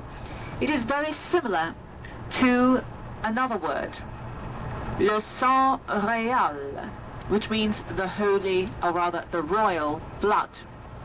Sang in French is spelled S-A-N-G, réal, R-E-A-L. So if you run the two words together, you will get le sang réal, or even le sang Graal eventually, therefore the Holy Grail. So what this book is suggesting is that in fact the Holy Grail France, when and that by then all the Cathars were killed. There is still a sect existing in Yugoslavia up till recently, up till the last century.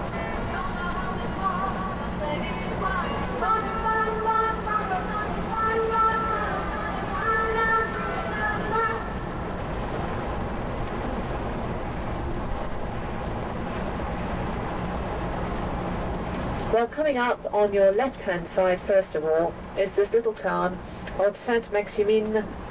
The boom bit comes from the Provençal word baume, which means cave.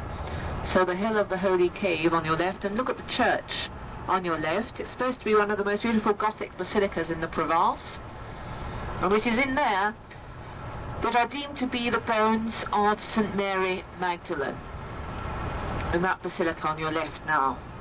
According to legend, Mary Magdalene, having landed at Sainte Marie de la Mer with her companions, and by the way, one of them was a cave in that hill on your left, and spent the last days of her life in total solitude. The legend accounts for the exceptional veneration of the Virgin in the Provence, and in the Grotto Saint-Pilon, in the centre of that massif on your left, that they have a special mass on the 22nd of July called Cézanne, because that mountain which you see ahead of you on your right hand side is the Montagne Sainte-Victoire, or the Holy Victory Mountain, a 1,000-metre high limestone ridge which is 16 kilometres in length. And that's one of the most famous paintings of Paul Cézanne. I think we used to have it up on the wall at school, all painted in blues and greys. Really brings the atmosphere of this area, really evokes the atmosphere of this area. The tomb of Pablo Picasso. So he's buried in the park at Vauvenargues Castle.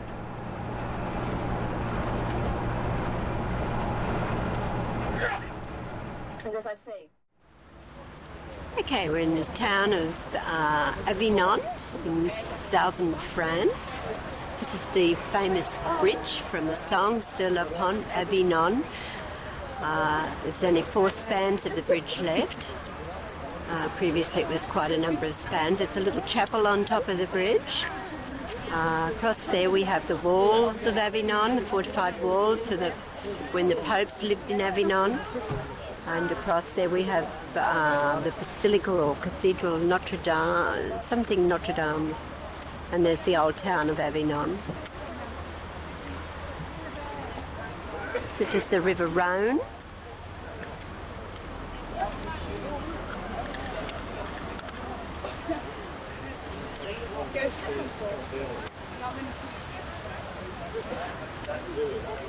It's from a famous song, isn't it, hon? Yeah, I see it from the bridge, from the famous song Sur le Pont Avignon. Can we have a couple of notes? Okay, Sur le Pont, I think that's okay, I guess. Sur le Pont, Avignon, Avignon, la la la la la la, something like that. Them in the streets. They represent the local crafts and the trades of the Provence, and they're called Santons, S-A-N-T-O-N-S. It's actually written there. Oh, look at this one. Look at, oh, it's like a magic carpet. So dull, isn't it? One behind you, one down that end there, and these buildings behind us, what we're building this part here and Clement's this part here. 2 different sections. Then you have the Church of Our Lady, and those of you who maybe later on want to go for a walk in the gardens, All you have to do is go up those steps there, you see, and through the gate. See the gate, the iron gate, where you see the flowers beginning? Well, that way you can go right into the gardens. I just brought you up this way, the quickest way and the most comfortable way I know, so that you have an idea of the palace. But where all the restaurants are on the next square. So let's go to the next square together, and then I'll throw you a place you can meet me, come back to the coach and take you'll get home. 1991 statue with a video camera he's got in his hand. He's That's the best posse for a shot of the merry-go-round. Oh.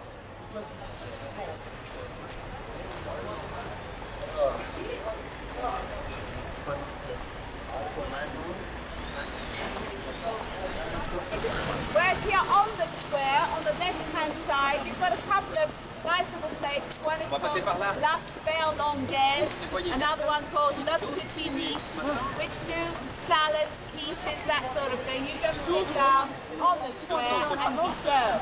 And then they have their own toilets. I can't speak for their quality of the toilets, only for the food. And There's an information sign. The only thing is I can't understand it.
The side street leading off the main square of Avignon.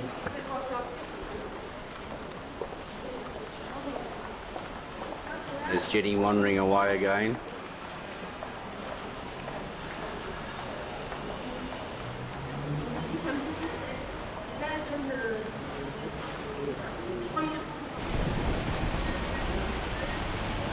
There's some street artists on the sidewalk here. Not bad at all, really.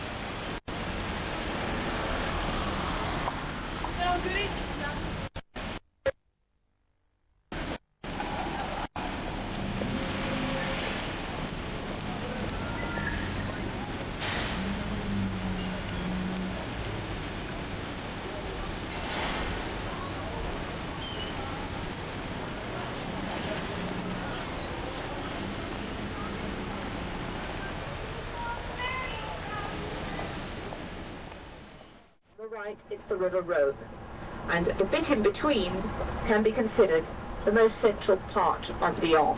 Whereas if you look to your right, you can see our hotel. Can you see it? Yep. On the floor. Remember I told you it's called the Pencil of Lyon? It's ahead of us on the right, in that big complex, La Part-Dieu. Whereas Old Lyon, the oldest part of the city, is the area which is grouped around Notre-Dame de la Fourvière, the church which you see ahead of you.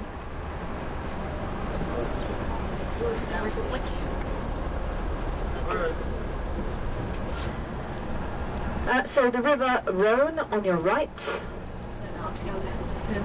and there is our hotel. Can you see it? The one that looks like a pencil, the Pencil of Lyon, Lyonnais Tower. So is this, you can all follow me off the coach, because to get to the hotel, that is not the TGV, by the way, that's just an ordinary train. And if you look through the gaps in the buildings on your left, you can see right across to the other side of the river. The other side of the island, I should say, or the almost island. prancing about there with little white gloves on and things like that. And it's pretty good. It's a very good restaurant if you want to live it up. And also at the same level at the reception is a nice bar, because it's nice because it's got, you know, it's on a nice, it's got this wonderful view. In other words, you have to be in the coach at a certain time.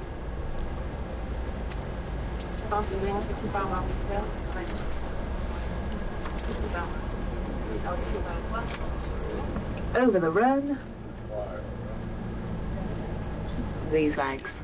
See, the blue flag is the European flag, the one with the stars.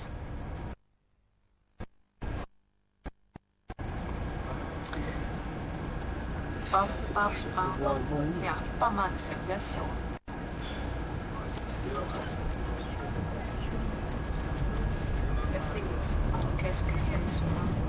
The French flag, the European flag. Non, c'est un pauvre mec là. Pauvre mec. Buvette du Pont Lafayette. Alors. Well, we finally reached the hotel room.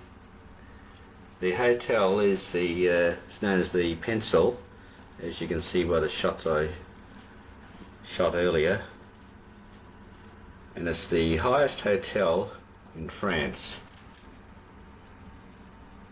But the funny part about it is, or the strange part about it is, that there's only about 7 floors of the hotel, but the 7 floors are on top of another commercial building. You can see right down there, it's about 32, be about 40 floors up.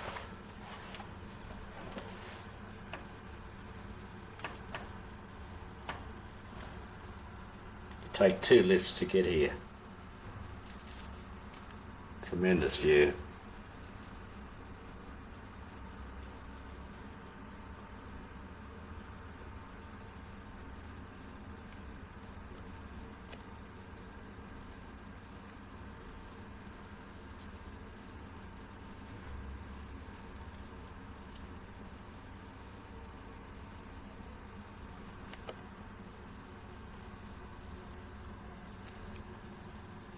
We're in the modern side of Lyon.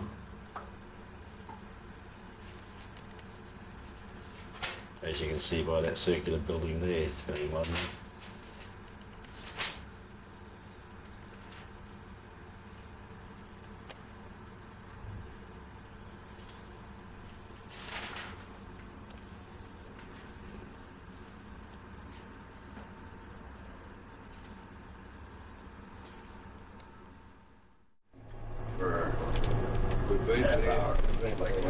About half hour, I guess. When we do that, it's $13, $14. So, and that's across country. That's overseas $25. It's Wednesday, and we're leaving Lyon. 25 is 25. I mean, on our way north. So you see, this is a the modern part of Lyon, but you can see these 19th century buildings here, so it's not that modern. We're going to cross over the River Rhone, come to the Presqu'île, the almost island, and then cross over the River Saône to come out of Lyon. It'll look as if we're going to Paris, but we're not.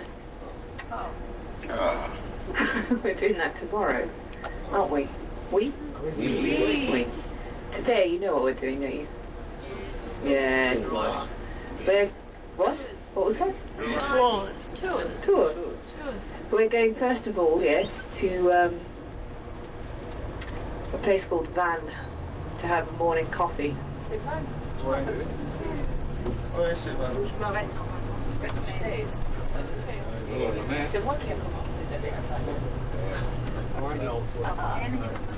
going to stop for lunch in a Bourges, which has got the most magnificent stained glass windows in its cathedral. Really pretty. You might want, seeing as it's a nice day, You might wish to make yourself a picnic lunch. When we get to Vannes, you could pick up some vegetables, some fruit and cheese and things like that in one of the little supermarkets there. And then at lunchtime you could sit in the park of Bourges and have a splendid view of the cathedral from that park, the park behind the town hall.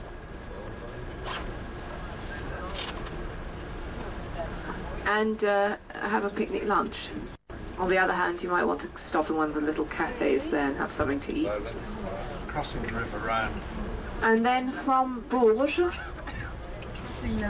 we could go to Chenonceau Castle. And then from Chenonceau, that's very close to Tours, where we stay tonight at the Grand Hotel. Le Grand Hotel, you know, looks a bit like that one there, it doesn't look anything like that one on the right. Practically there's always a hotel in France called the Grand Hotel in every city. Station, international. Yeah, it's always by the railway station too. We're still in Lyon. You can see the traffic jams, the big semi-trailers, big commercial centre.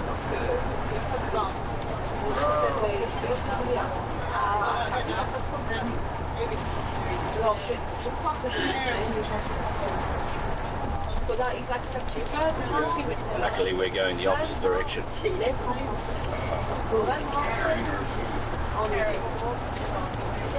Voila. So you see we're going in the direction of Rouen, which is famous for its cuisine.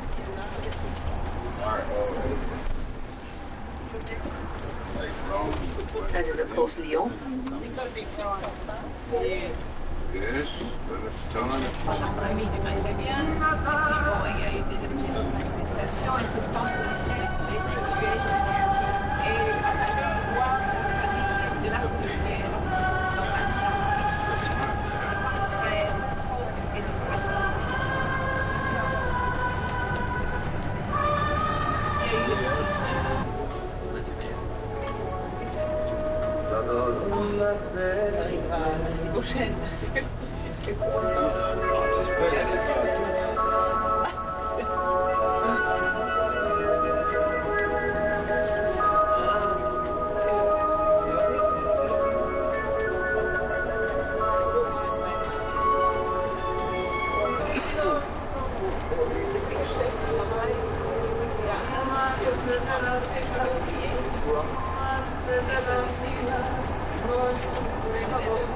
Very picturesque with these yellow bushes like wattle.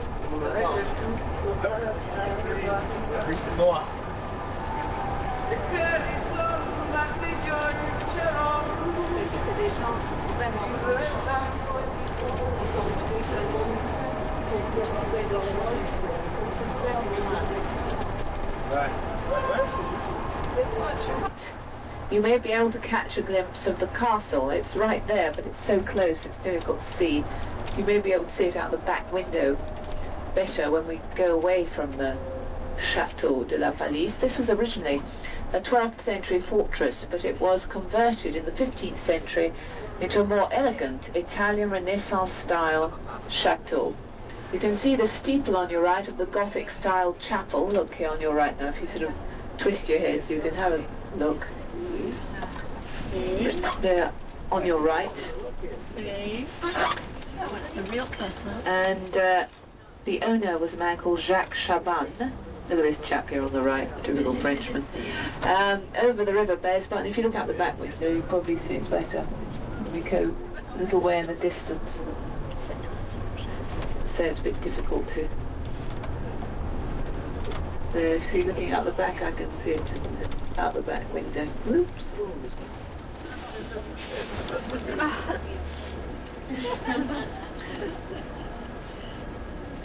And Jacques Chaban was very impressed with Italy, and so when he came back from Italy, he brought back with him many articles of Renaissance furniture from Florence, and from Flanders he brought Flemish tapestries. The Gothic chapel was ransacked during the Revolution. Well, you can guess where we are. I've just been in the Messieurs.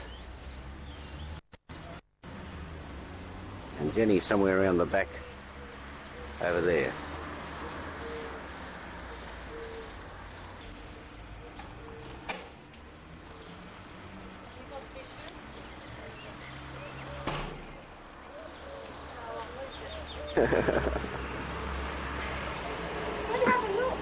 No, I don't want to look. Ours is quite clean. I've got to wash my hands.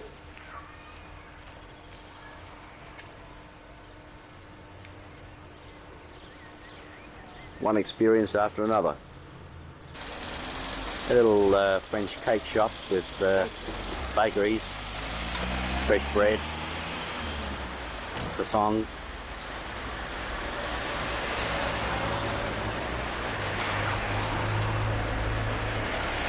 Want some fruit?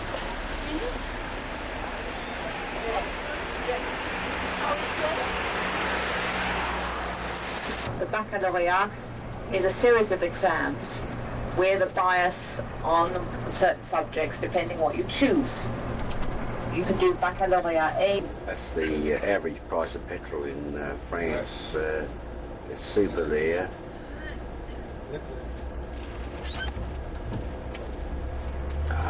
$54.2, which would 54.3, which would make it about $1.20 Australian, which is fairly expensive.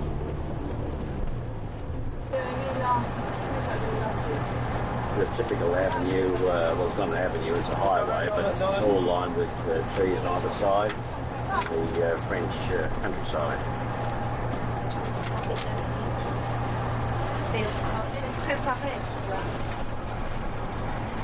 All the poppies there.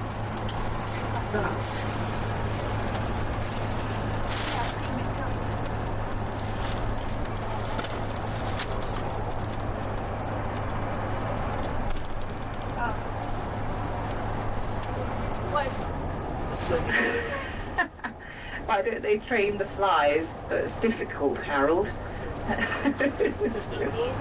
Just a thought. Now, what do you do with this thing once you've got it? Well, as I say, it can be used to flavour all sorts of things. Omelettes, all sorts of dishes. Getting very close to the geographical centre of France. This is the area where it's farming and mainly where the cattle breed. What's the name? Charolais. Charolais. They originated.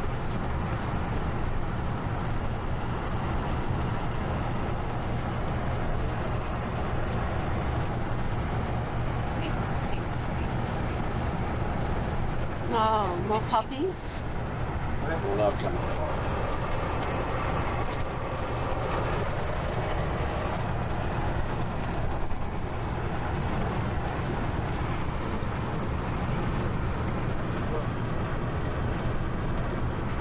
Charolais cattle.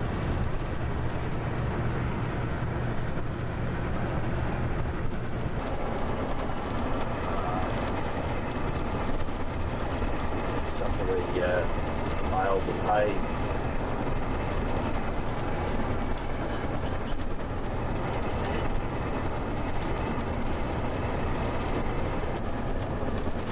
Yeah.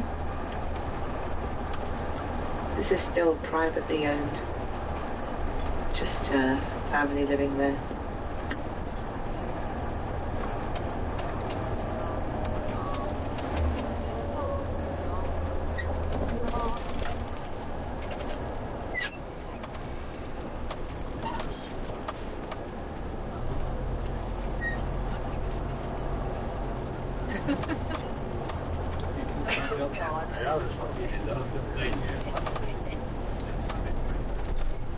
See, they're the lords of the manor, aren't they? The rest of the village is quite small. This is Blet, by the way, B-L-E-T.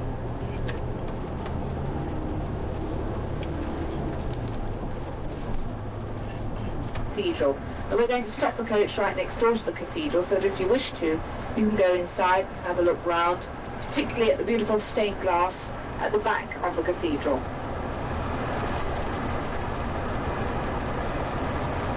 Well, since the end of the Second World War, Bourges has become quite an important industrial town.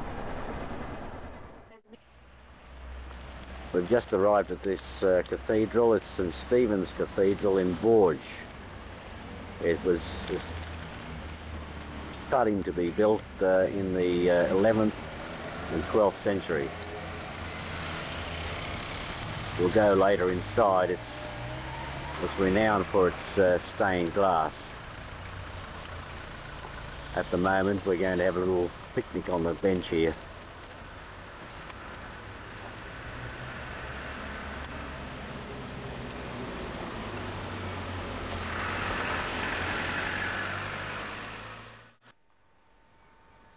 We're inside the cathedral now.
We're now in the garden of the cathedral. Beautiful roses.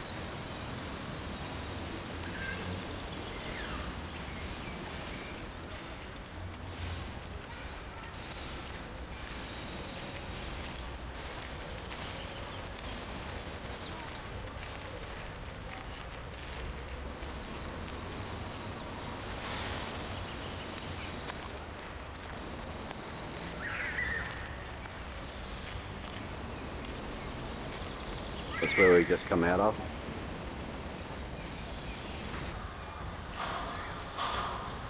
Another shot of the garden from another angle.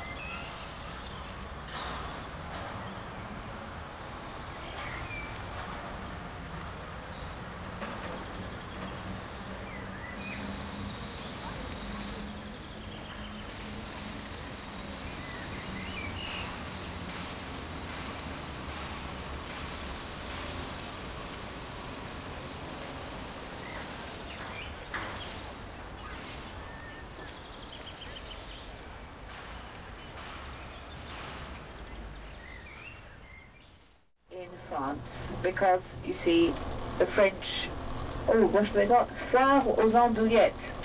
We've missed the foire aux andouillettes. What a shame, it was in May. I don't know if you know what an andouillette is. Do you know what an andouillette is? An andouillette is a sausage, a sort of sausage, which is a speciality of this region, made with sheep's intestines. Are you glad you missed the fair area of the Loire? Because, you know, actually, if we were going to be finicky about it, we could see that the Loire Chateau that we're going to see is not really a Loire Chateau, it's a Cher Chateau, but everybody refers to it as one of the chateaux of the Loire because it's in the Loire area. But it's actually on the River Cher.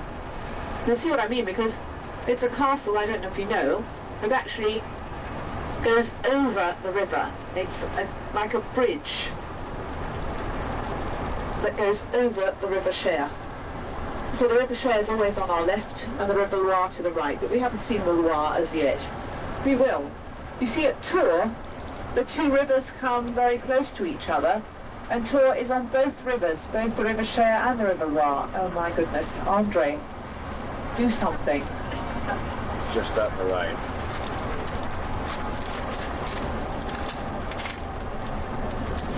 On your right hand side, this is Chissé Castle, which is now a hotel. Voila. And, well, Madame Dupin was very much...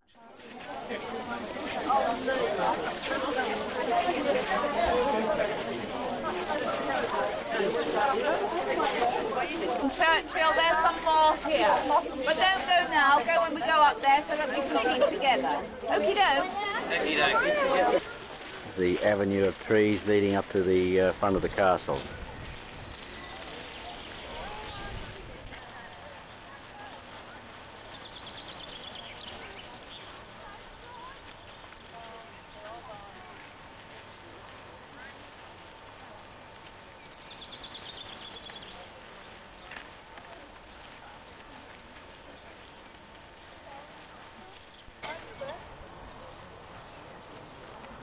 Then he's on the little bridge going over the moat that leads to the castle.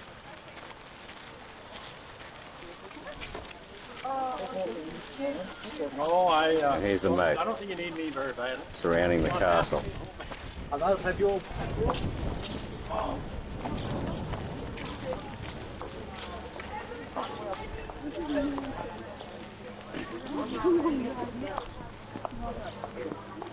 No, come on.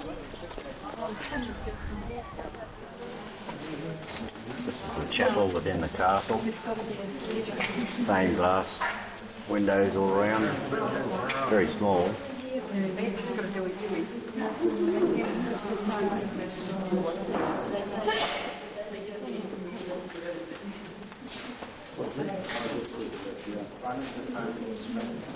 It's a painting of Diane Potier.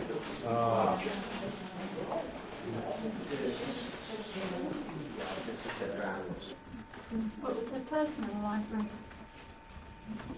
This is a view from a very small room for what will be known as a library. A view of the moat through a window here.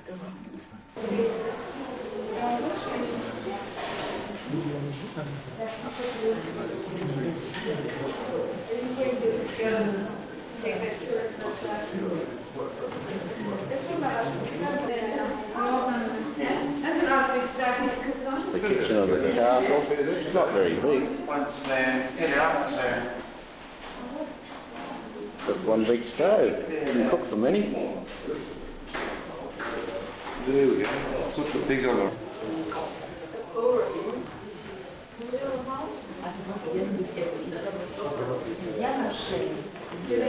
C ou 2S?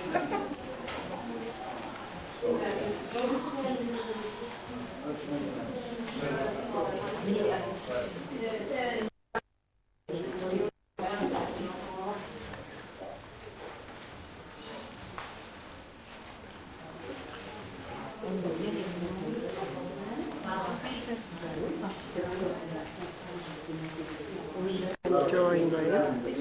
The mantelpiece, salamander and the ermine are a reminder of Francois I and Claude de France. To the left of the fireplace can be seen the portrait of Louis XIV. This portrait was presented by the King himself after a visit he paid to the castle. Okay, to the right of the door hangs a Rubens, the Child Jesus and St. John. Above the door is the Duchess of Olone, And besides the window can be seen two portraits.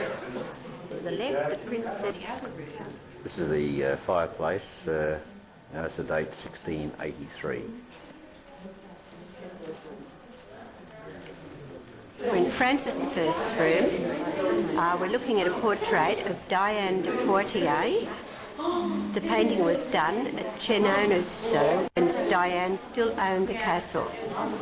To the left is a painting of the three graces. These three sisters were the Day Mazzini ladies and favourites of Louis XV. This is a portrait by Van Loo of the three graces. These three sisters were the favourites of Louis XV.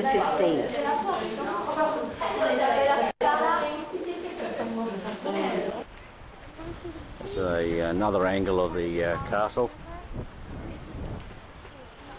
Behind those row of roses is the moat. I'll get back a little bit further.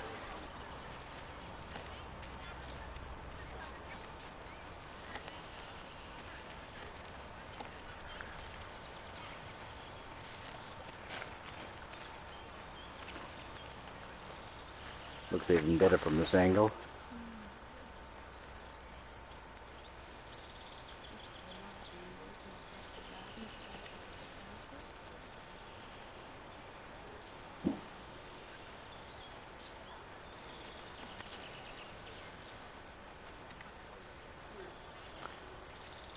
There's gardens on this side and the other side of the castle.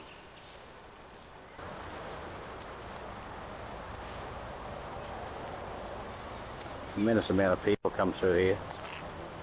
Chock-a-block with tourists. And it seems to be out of the way area too. We're in the village in the Loire Valley.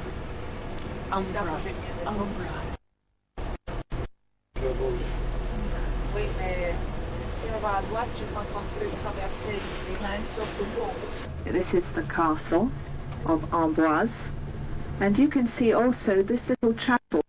Where's it gone? In the castle area.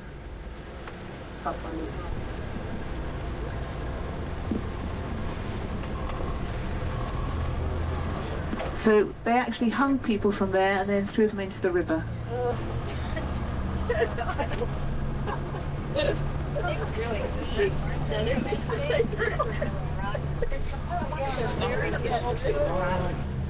Because we'll stop somewhere, somehow.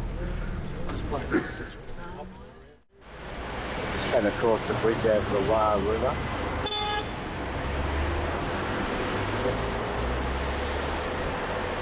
And there's the castle. Very quick, there's a truck coming in that side.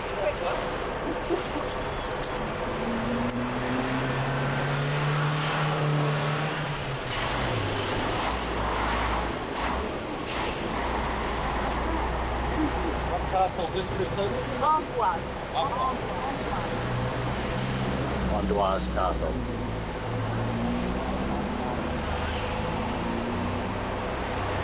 Very picturesque again.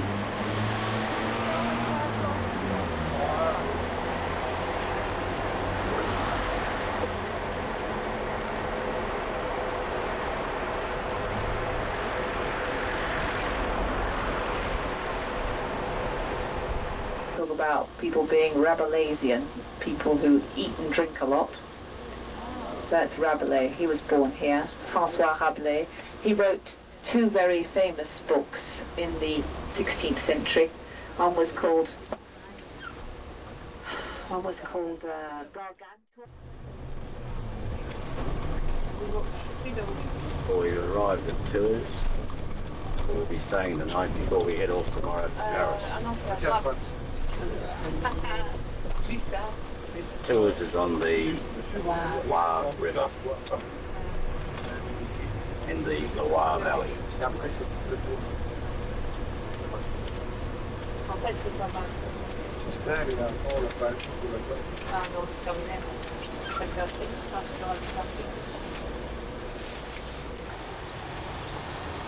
Well, we've arrived in Tours in our hotel room. And this is a view from our hotel window. Just an average type view, but at least we've got an outlook.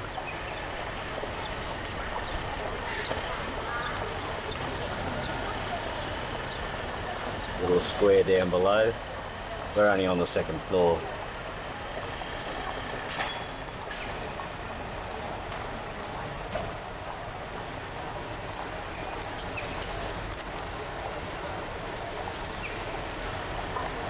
It's 20 to 7. It's still fairly good light. With a view up the street there opposite the window.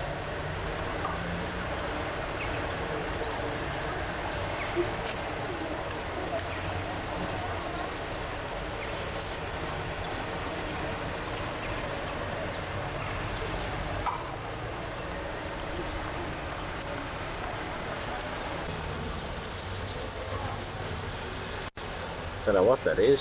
It just looks like an advertising, well, there's a policeman, advertising board, but in a circular manner. Advertising something happening in the 19th of June by the look of it.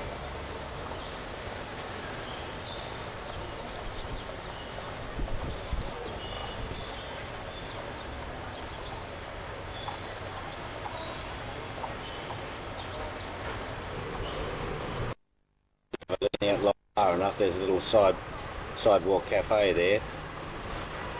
This seems to be closed off to traffic, and that's the other view up the street.